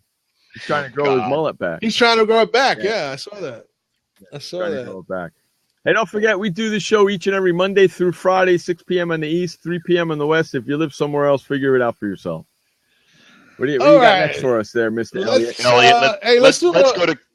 Let's go to Cleveland, Elliott. Might as well get it over with. Go to Cleveland. What do you think? Why are we going to Cleveland? Yeah. He wants to talk about Johnny Manziel. No, I actually want to talk about Scott's opinion of his Tampa Bay Buccaneers lighting up Philadelphia this past Sunday. Well, it was. What you think? Come on, man! It's your opportunity to just put the Bucs out there, dude. Come on. The Buccaneers are probably the one team that nobody wants to play right now. I've been bashing them all year. Been picking on Lovie Smith. I'm still going to pick on Lovie Smith until they start winning consistently. Okay, they've won 2 in a row. Whoopee. They play the Colts this weekend. Okay, it's in Indy. And if Jameis can duplicate what he's done the last 2 weeks, I'll be back on the Bucs and propping the Bucs. They're better than the Browns right now, so that's at least one thing going for them. But that's not saying much. 5-5, aren't they? Aren't they 5-5? They're actually in the playoff hunt, believe it or not. The same record as the Seattle Seahawks in the NFC. Yeah. The same record as the Seattle Seahawks. That's correct. What does that say? What does that say? Has Tampa Bay gotten that good, or is Seattle getting that bad? Seattle's getting that bad. I think Seattle's getting that bad. I'm not a firm believer in this team yet, only because they've played the teams they've beaten. They beat the Romo-less Cowboys and they beat the Eagles. I'm not. Until they start beating better talent. Then I'm not gonna, like Atlanta. And if they can play good against Carolina, they played Carolina the last game of the season, and it's in Carolina. So, yeah, shocker. We actually discussed the Johnny Manziel, the third string, on Tuesday. He's done, and I'm sure that's what he deserves. We'll get back to that in a second. So, what's where do you put your faith right now as far as Jameis Winston is concerned? I put a lot of faith in Jameis. He's had great games. I mean, he threw for 5 touchdowns last week, and he hasn't really turned the ball over. And that's the big thing. He hasn't made mistakes. So it's right now he's starting to get it, and the game is starting to slow down for him. Therefore, he's got quality receivers. He's got good talent on the offensive side of the ball, and he's making good decisions. Okay. And I'm sure you can agree when I say that part of the reason that Jameis has been successful lately is due to not just the running of Doug Martin, but also the important return of Vincent Jackson, right? Absolutely. It opens up another option for him and takes pressure off of what's his name? Why can't I think of our other receiver's name? I don't know. Evans? Mike Evans. Thank you. I'm terrible with names. Thank you. It takes focus off Mike Evans, because Vincent Jackson on one end and Mike Evans on the other, who you going to double team, who you going to put your best corner on, and whatever one's left open is the one that's going to get the ball. So yeah, I'm liking that a lot. What's it going to do for your confidence as well as the team's when Austin Seferian-Jenkins returns? He's still not, as far as I know, he still has not been cleared, and it's just he's trying to get back from a nagging injury. He's probably top 10 talented tight end in the league right now when he's healthy and when he's playing. If they get him back in the fold and he starts playing again, then that whole offensive core, receiver core, can be put up to some of the top receiving cores in the league, in my opinion. Yeah. No, absolutely. I noticed in the beginning that Jameis relied a lot on Seferian-Jenkins. He did. As his safety valve. Mm-hmm. Whenever he felt that was his security blanket, so to speak. Mm-hmm. So, what do you think, Jeff? Is Tampa Bay on the road to the unexpected? Here's the other side of that coin. Does Lovie Smith end up staying there? If that question was asked, and they said yes. If they finish over 500, yes. Because I asked whatchamacallit that same question, didn't I? Yeah, he said that Lovie Smith ain't going nowhere. I asked Allman the same question, and he said Lovie's not going anyway, even if they don't make the playoffs. But making the playoffs would definitely solidify his position. Well, not only that, but what's probably keeping Lovie in Tampa is the fact the ownership may want to see how he does with Jameis in his second year. Yeah, exactly. And you know what? You made an investment into Lovie Smith. He's bringing it all together, and it's starting to show a little bit. I mean, maybe this season won't be the one, but I mean, with all the pieces that they have, and if Lovie Smith keeps Jameis right, Tampa Bay could be somebody to talk about next season for sure. Well, you got to understand with Lovie, he's family as far as the Glazers are concerned because he came up under Tony Dungy. Yeah, Lovie's just like family. So I mean, he's not going anywhere. And maybe and Greg's right because the fact that they invested a lot in Lovie, plus the fact Jameis is going to be a better quarterback hopefully in his second year than he was in his first year, and they want to see how he does under Lovie. Right. Okay. No, so it depends on what happens with Lovie because pretty much everything is run through him anyway. I mean, it's his defense that they're running. I mean, and that's what Allman said. It's his defense. He's pretty much calling. And he's called a couple of a couple of good games in a row. So it's showing to be better. They're a little bit more disciplined now. They're doing what they're supposed to do, and the defense is making plays. Those splash plays that Lovie likes to call them. Getting picks and turnovers and whatnot, and that's what Lovie likes to see. Right. Look at Shocker. He says, feed Jameis all the crab legs he can eat, and everything will be fine. Just keep him out of Publix. Exactly. Yeah, that's all. That's it. All right. Where we going next, final buddy? Update? Yeah, it is final update time. Let's run to our final update. This update is brought to you by The Flipper. Head on over to flipperflipper.com. Never, ever touch your toilet seat ever again. It's The Flipper, and it's at flipperflipper.com. Take it away, Elliot, with the final update of the day. Okay, Jeff, thanks a lot. It's now 30 minutes after the hour of 7 p.m. here in the East, which just happens to make it the 4 p.m. hour out there in the West. For all you in the Central, Mountain, and Atlantic time, please figure it out for yourself because we really don't live there and we really don't want to do that for you. With that minor technicality out of the way, here's the final SWR update of the day. In the NBA tonight, there are 12 games on the schedule. There are actually 2 currently underway. Those games are the Charlotte Hornets hosting the Cleveland Cavaliers with 2:40 to go in the first quarter. Charlotte leads 17-16. In Orlando, with 5:53 remaining in quarter number 1, the Magic lead the Milwaukee Bucks 18-13. Getting ready to start 2 games. The Washington Capitals visiting the Boston Celtics, and the Miami Heat will be visiting the New York Knicks. The rest of the action for tonight shows 4 8 o'clock games, starting with the Chicago Bulls at the Indiana Pacers. The winless Philadelphia 76ers travel to Houston to face the Rockets. The Atlanta Hawks will compete against the Memphis Grizzlies tonight in Tennessee, and the Detroit Pistons will pay a visit to Kevin Durant and the Oklahoma City Thunder. The San Antonio Spurs will be visiting Denver. That's a 9 o'clock tip-off time.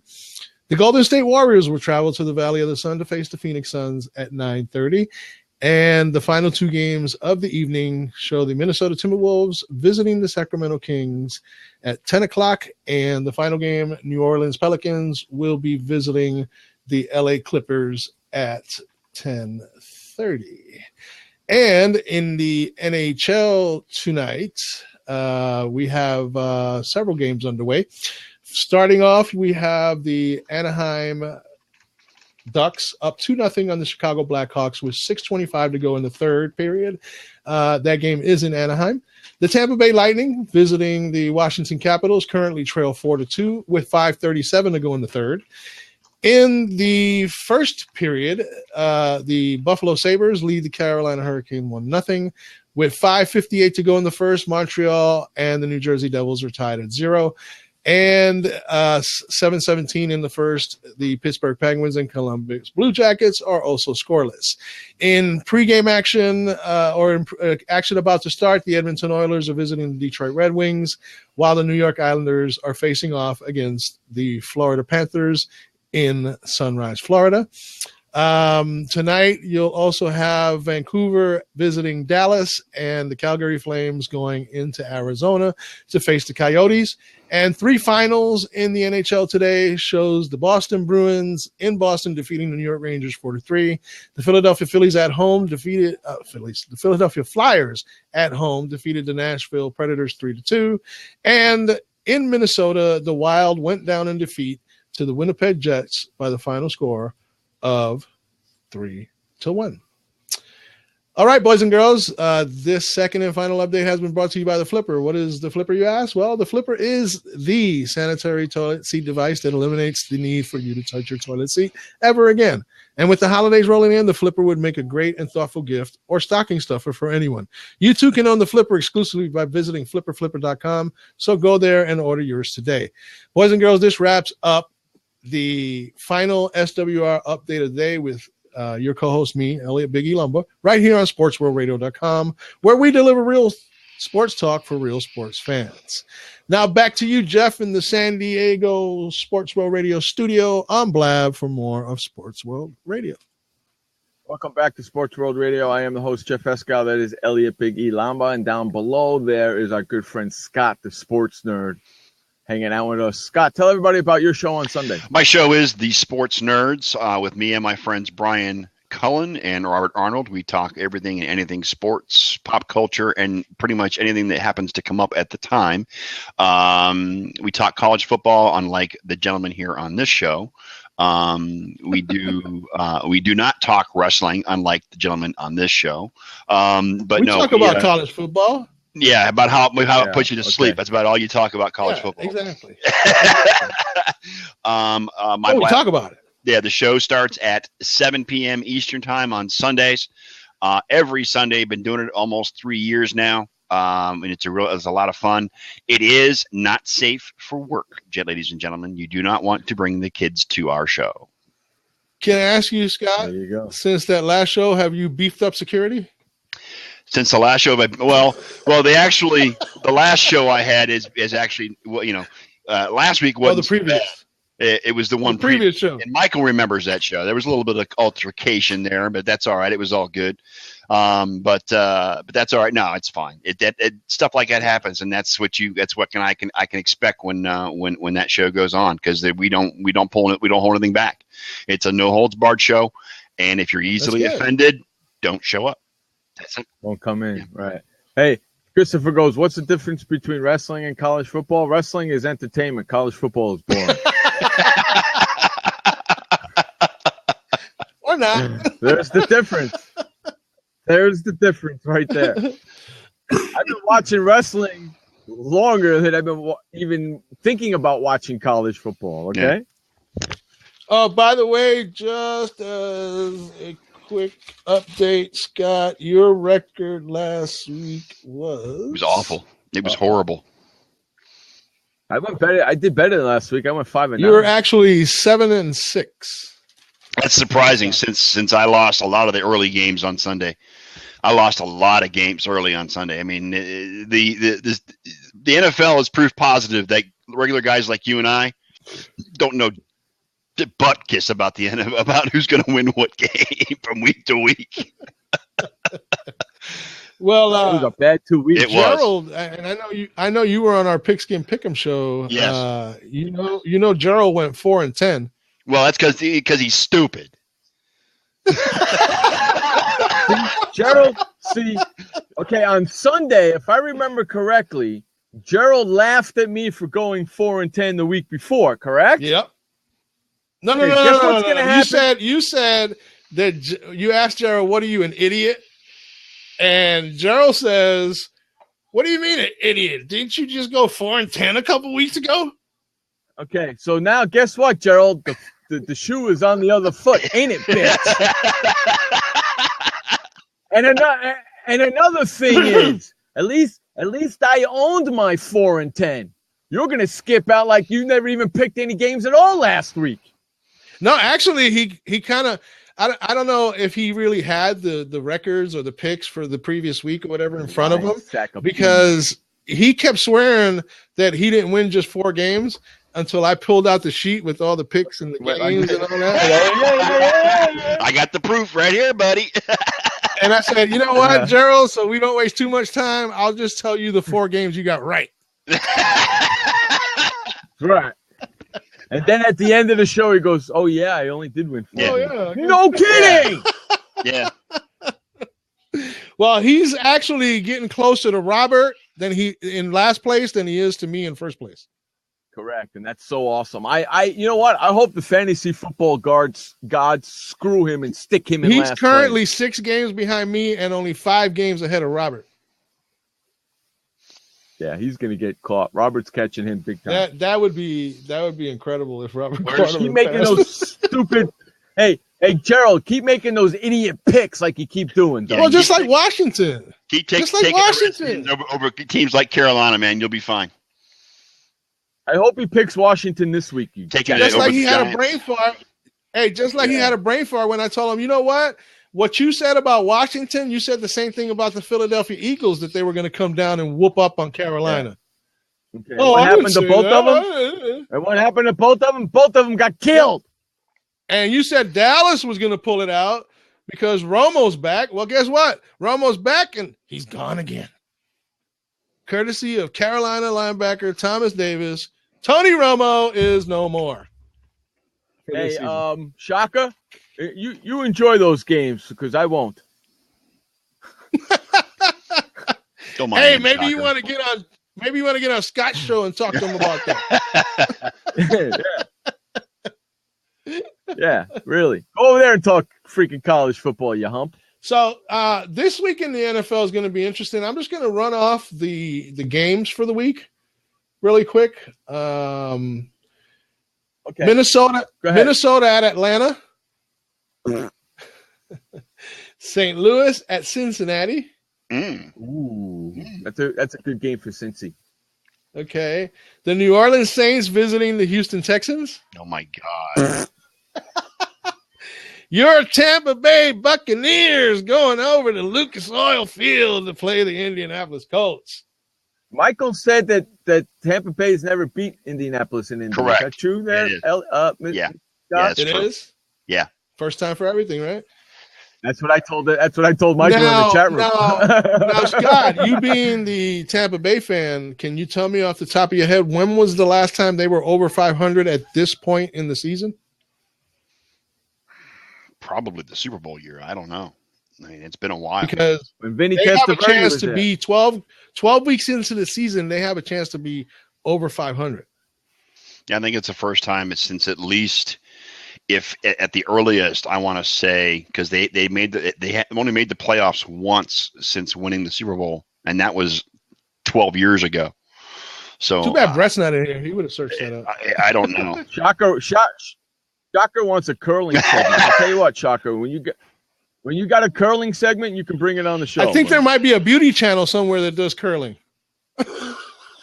No, because before the show started, him and I were chatting in the chat room here, and he was talking to me about curling and how they took the brooms away and they're changing the brooms because it made it too easy for them to sweep. What is this, Canada? What? What is this, Canada? Hey, Shaka, just because your girlfriend lives in Canada doesn't mean we need to talk about curling, okay? I mean, there's only 2 sports in Canada, hockey and curling anyway, so it's all good. Curling obviously hasn't caught on. Hey, you know what? During the Winter Olympics, I watched that. Yeah, so I do too. That's the only time I watch it. Me too, but you want to know something? It's actually kind of like college football. It puts me right to sleep. Speaking of being put right to sleep, the next game up is the San Diego Chargers against the Jacksonville Jaguars. Now, is that in San Diego or Jacksonville? In Jacksonville. Oh, God. Well, you know who I'm picking. You know who I'm not picking? You're not picking the Jacksonville Jaguars. No, he's not picking Blake Bortles. I'm not picking Jacksonville. I never picked Jacksonville. Jacksonville's going to finish 500 this year, dude. No, they're going to finish 7-9. No, they're going to finish 8-8. I'm afraid to tell you. I think that looking at their schedule, 7-9. Looking at their schedule, they're going to lose this week. They're going to lose this week and screw it all up. Not to San Diego, no. They're going to lose this week and screw it all up. What? No, nobody loses to San Diego anymore. Screw it up. Screw it up. Okay. Anyway, but you know what? It's just San Diego suffering from the same disease that Washington is. No freaking running game. Excuse the French. You let him go. You see what he did, Jeff? You see what he did there? I had a sports nerd moment. Right? Oopsie. Okay. That's how adamant I feel about Washington not having a running game. It induced an F-bomb out of me.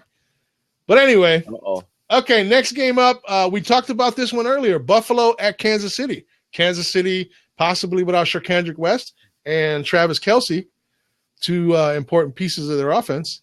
Yeah, but you can't. That's going to be an interesting game. Arrowhead. You can't get past. It is at Arrowhead. So I mean, that's Kansas City's. That's no different than right now. Yeah, that's no different than playing in Seattle if you're playing at Arrowhead. Right. Right. Or in Orchard Park. Next game up. Exactly. Oh man, really? This could. Yeah. Oh. The Miami Dolphins and the New York Jets. Yeah, that's about the size of it. I mean, come on. Totally. The only people that care about that game are the Jets fans and the Miami fans. Yeah, exactly. Hey, are you going to get stuck with that Michael's. Game? Are you going to? You'll get the San Diego Jacksonville game. Yeah, I'll get that. I'll get that game because San Diego's on the road, right? I'll get that game. Yeah, that's a morning game, bro. That's 10:00 in the morning here. Yeah. That should be fun. Yeah, I get to watch that crap. Okay, next up, the Raiders visiting the Tennessee Titans. Yeah, that's kind of one of those too. Here's one you might not. I only get. Here's one you might not. Yeah, I only get one morning game. The New York Giants versus the Washington Redskins. Hey, Gerald, pick the Washington Redskins, you dumbass. If it's in DC. It's in DC. Honestly, on Sunday, if you pop into the show, okay, when this game comes up, I'm going to let you in my seat. So you and Gerald can go at it about the Skins and the Giants. You know what? Just let me in your seat. I'm going to say, hey, Gerald, pick the Redskins, you dumbass, and I'm going to leave.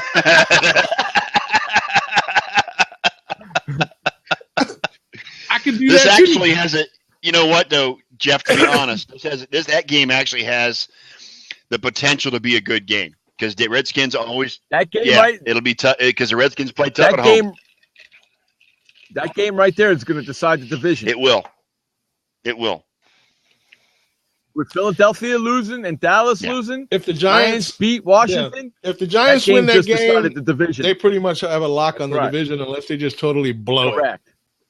Correct. That's a very important game for the Giants, and they know it. They win that game, they win the division.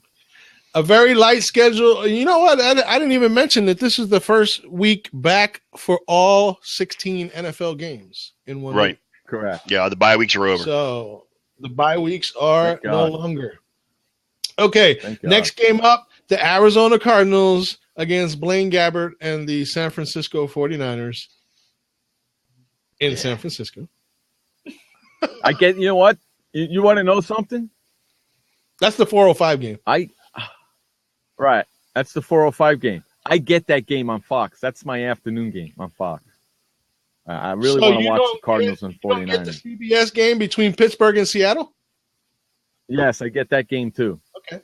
Well, that's the next game. I'll probably end up watching that game instead. Right. I'll watch that game. For your sanity, I probably would too. Pittsburgh against Seattle, that's going to be a much better game than Arizona and San Francisco. It will be a good game.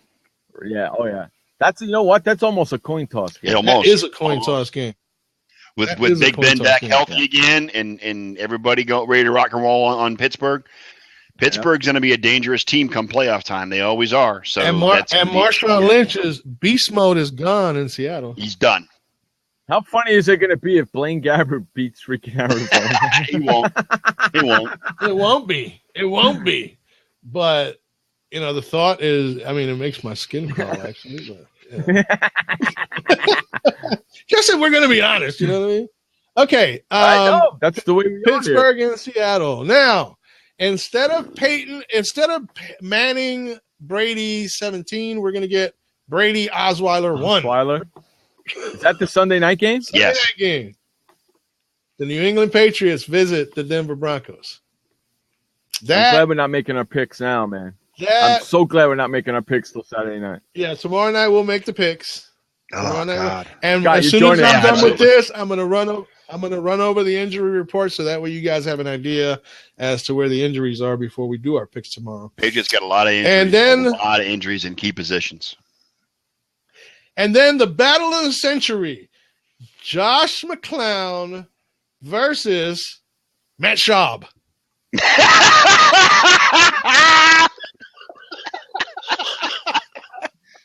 How bad do you guys feel for Tirico and Gruden with this game on Monday night? Are you kidding me?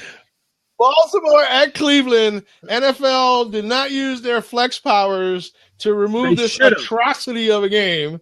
That's going to have Josh McClown as the featured quarterback over Matt Schaub, quarterback of the Ravens.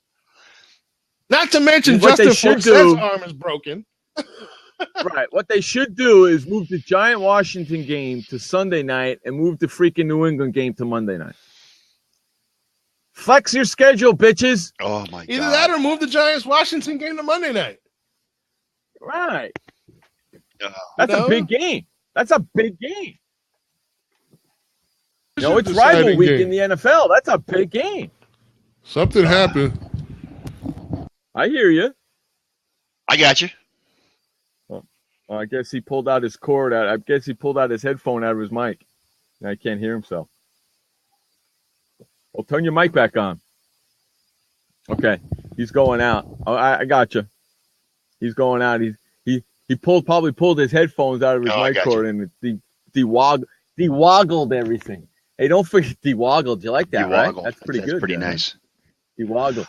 Hey, don't forget this show right here is sponsored by Professional Recording Studio Equipment. You guys need microphones and stuff to sound really good on Blab? Head on over to professionalrecordingstudioequipment.com and get your microphones, mixers, pop filters, stands, all your stuff over at professionalrecordingstudioequipment.com. We're going to get invest in something because this headset's just not working for me for some reason that well. Yeah, we're going to have to. You know that setup that Elliot's got right there? I can't hear you guys. Setup that really. Can you hear me? No, he can't hear us. That setup that Elliot's got cost him under $100, including shipping. How about that? He's going to probably head on out and reboot his whole freaking system. He just went dark on us. Yeah, he did. Yeah. Okay, just go reboot the whole thing, buddy. He probably can't hear us at all, but that's okay. Yeah, he's going to go reboot the whole thing. So we were talking about the final game, which is the Monday night game, right? Before he left. Who wants to watch that game besides you as a Cleveland fan? I'm sure there's other Cleveland fans that are actually going to go to that game. And our diehard fans are going to watch it on the TV, of course. But anybody outside of Cleveland or Baltimore that's not a fan of either team, they're both on the bottom of that division. The winner of that game gets third place probably for the division. Michael says England wants to watch it. Send it to London. That game should be in London. So, well, you know what? Why Elliot's not here? Let's talk about Manziel a little bit. What a piece of dirt, man. I mean, you know what? It doesn't. You know what? If you're gonna do that and then get videotaped, at least own it. Don't try and lie to your boss, lie to your owners and your coaching staff, and say it was an old video. Come on, own it. You did it. You know you did it. Exactly right. Stop trying to lie about it and getting your friends to lie about it for you. Own that stuff. Come on. Unbelievable. I mean, the kid's not learning. He's not learning, Jeff, and that's what I have a problem with. Well, he has done so, and he showed so much progress against Pittsburgh. Even though they lost the game, he showed a lot of growth in his football game at Pittsburgh that 2 weeks ago. To go out and do this stupid move on his bye weekend, come on, Jesus, where it should have been at home, reading and getting to know the playbook, watching tape, getting film study, learning and studying, and becoming a better player. Instead of going home to Texas and going on a binge party on the weekend. Come on. Correct. After you already went to rehab for the same thing you're doing right now. So, I mean, it's ridiculous. I've never been a Manziel fan. I think you know that. I've never been a big fan of Johnny Manziel. I mean, I give Morgan shit about it all the time. Every week I'm giving him grief about it. And it's just, he's not a professional. He's not. Michael, this is basically what happened. On his bye week, he went out and partied with some friends. They videotaped him partying, and the tape was released to the public. It was uploaded by TMZ, I guess, to YouTube or whatever. And then all of a sudden, when the tape was released, he flat out told his employer that it was an old tape. And it wasn't true. Correct. He lied. And he tried to get his friends to lie for him and say the same thing. Right. And got caught. And so now he's been busted to third string. The third string? Yes. Third stinking string. You were first string, now you're third string, you rat bastard. See, you wouldn't want to be I missed out on the Johnny Manziel talk, huh? We pretty much just started. Yeah, because yeah. I figured because that would be the perfect time because you're not here. I don't know what happened, but all of a sudden I could not hear you guys at all. I tried bouncing out and coming back in. It's okay. I just ultimately had to reboot the entire system. Good. That's what I figured you were going to do. No big deal. We kept on going. That's what we do here on Sports. So you got to keep on going. Looking at the time, you want to do the awards? You got awards this week? Yeah, let me. We got our awards. Let me go over the injury report real fast, and then we'll do the awards. Okay. We'll bust out the awards this week. Here's the injuries we're tracking for this week. Tony Romo's comeback lasted less than 2 games. I'm sorry, that's just funny. It is fun. He's not going to need surgery and is facing another 8-week recovery timetable. Oh, poor baby. The Falcons announced that fantasy darling Devontae Freeman will miss Sunday showdown with the Minnesota Vikings. All you guys out there that have Devontae Freeman, you better go get Tevin Coleman. He is on a lot of waiver wires, so go pick him up if you own Devontae Freeman. There will be no Revis Island on Sunday. Oops. Yep. There wasn't a Revis Island last Sunday either because he was. There wasn't a Revis Island last week, right? You're right, Scott. Absolutely correct. Let's see. DeMarcus Ware has been ruled out for Sunday for the Broncos. The Bengals have officially placed second-year cornerback Darqueze Dennard on season-ending injury reserve with the shoulder damage that will require surgery. Adam Jones is questionable. Redskins. Chris Culliver tore his ACL and MCL. He's done. Hey, Jose. He did that maybe that wasn't. Maybe he did that during the week, or was it during a game? I don't know. I heard there was an injury during the game. Oh, it was Matt. I'm sorry, it was somebody else. It was Matt. What's his face from Atlanta? Never mind. I'm sorry. That's okay. 4 Bills players are out for Sunday. Oh, so it's not bad enough for Kansas City. 4 Bills are out. Defensive lineman Mario Williams, defensive tackle Kyle Williams, guard John Miller, and wideout Marcus Easley. Kyle Williams will miss the rest of the season. That defense is hurting bad. Yeah, absolutely. And now they got to face Kansas City. And although it might be a blessing in disguise that Kansas City's got a couple of injuries of their own. Brian Bulaga suffered a sprained ankle, not a break, in Thursday's loss to the Bears. So if there's been any good news in the last 5 weeks for Green Bay, that's probably high on their list. Eagles have placed cornerback Nolan Carroll on injured reserve. Dolphins, Juwan James is out for Sunday. Jarvis Landry is okay to go. Let's see what else we got. Of course, as I mentioned earlier, Nick Foles will be playing this week for Case Keenum. And we already went over the Kansas City report earlier. Cornerback Keenan Lewis, if it ain't bad enough for the New Orleans defense, cornerback Keenan Lewis has been placed on injury reserve as well.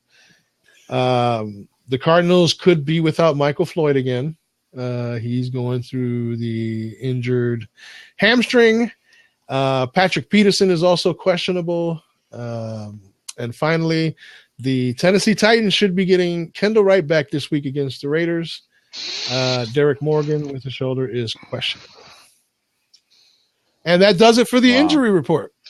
If you look, Atlanta's kicker strained a quad during practice this week. Matt Bryant will not play. Uh-oh. And I knew that because he's on my fantasy team. I had to go with Seattle's kicker instead. Schauska? He was on the wire? Really? Wow. Yeah. Yeah, it was I don't know if it was announced. I don't know if it was announced officially, but apparently Atlanta's signed a kicker during the week, and Matt Bryant will probably not play on Sunday. Hey, Hauschka's that's big. I've had Hauschka and Bryant. I've been flopping back and forth all season, but you've been streaming the kickers. That's a big loss for Atlanta because Matt Bryant's one of the most consistent kickers in the NFL. So go with the rest of the big losses Atlanta has had this season. Right? Correct. Correct. Yeah, well, that just goes to show you when stuff like that starts to happen, it just ain't your time. It's the nature of the NFL, my friend. Injuries. Yes, it is. Christopher says, did a lot of kickers go down this year? Yes. Yeah.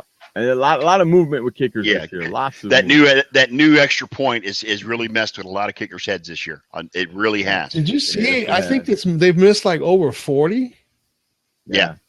Mm-hmm. And like last year, it was like they missed 2 extra points all season. Yeah, it's been like usually it's like 98%. This year, I think it's been like 94, 95% at the best for extra points. It's really been bad. And Pittsburgh's been known to go for 2 more times often than not.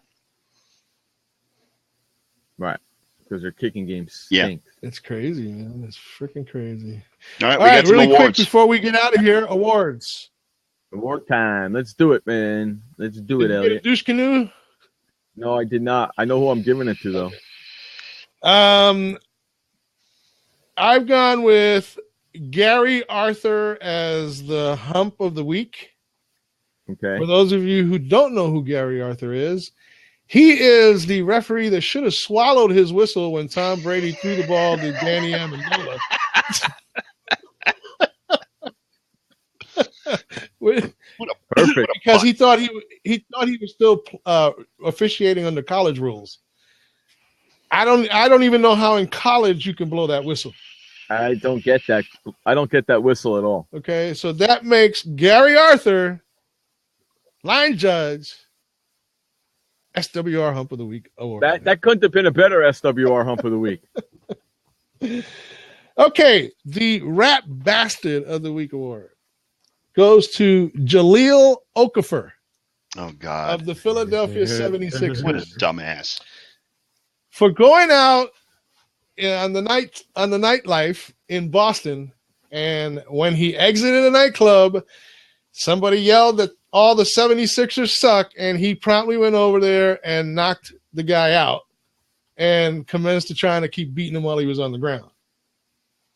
Jaleel Okafor, Philadelphia 76ers are bad enough on their own. They don't need your help, son. And for you to pull some stuff like that, I cannot see anyone more fit for being the rat bastard that you are at this point. No, I agree. What happens first? What happens first? Philly wins or the Warriors lose? Warriors lose. Phillies win. Phillies win. I think Philly win first before Warriors lose. Because there's a lot worse teams out there that Philly could beat than what, you know what I mean? Warriors start going on the West Coast trip, they might have a problem. Well, we'll see what happens. Now, the SWR STFU award, this might throw people a little bit. I don't know, because I'm giving it to rap mogul Percy Miller. In the rap industry, he's known as Master P. I don't know if you've ever heard of his name before, but Master P decided that, he played a little basketball in college, in high school, dabbled with it a little bit in college. Had the audacity to come out and say that, first of all, and I think a lot of us are in agreement with this, that Kobe Bryant should retire, but he went so far as to say that he could take Kobe one-on-one. Oh, yeah. Really? Mm-hmm. Master P, you are an idiot. Yeah, shut the F up. Yeah. That is exactly what the award is created for. Wow. For idiots Shut the F that up. make statements that make no damn sense whatsoever. Who the hell are you to look? Broke, blind, and crippled Kobe Bryant could take you on a basketball court. Master P. Correct. You had enough trouble being in the rap industry. Don't try your game in basketball. Your high school talent ain't gonna cut it. Right. I'm not no Kobe Bryant fan, but he deserves a lot more respect than that, Mr. Absolutely. P or Master P, or whatever it is that you want to call yourself. Okay. Next week, I'm going to bring up Kobe's rebuttal to the whole thing. Not tonight. Uh-oh. So look for that on next week, probably Tuesday's show, since Monday is strictly NFL. Yeah, so Monday is usually our recap of all the weekend. When we start talking about a little NBA on Tuesday, I'll bring up Kobe's rebuttal to Master P. And that does it for those three awards. What you got for the Skippy? Okay, for the Skippy Bayless Douche Canoe Award of the Week, it's going to the person that it's named after. Ooh, Skippy Bayless himself. And I'm going to tell you why. Because of the dumbass statement that he said, even if that he said yesterday that if the Cowboys win out, then Tony Romo deserves to be the MVP for the season. Are you kidding me? Really? He doesn't deserve to be able to wipe my ass after I take a crap. Okay? The only way Tony Romo would deserve to be MVP is in fact if he ran the table 7-0 and took the Dallas Cowboys to where nobody believed. And won the Super Bowl. Well, they don't everything. They can't vote on the MVP once the season is over. I know that, but he would have to run out.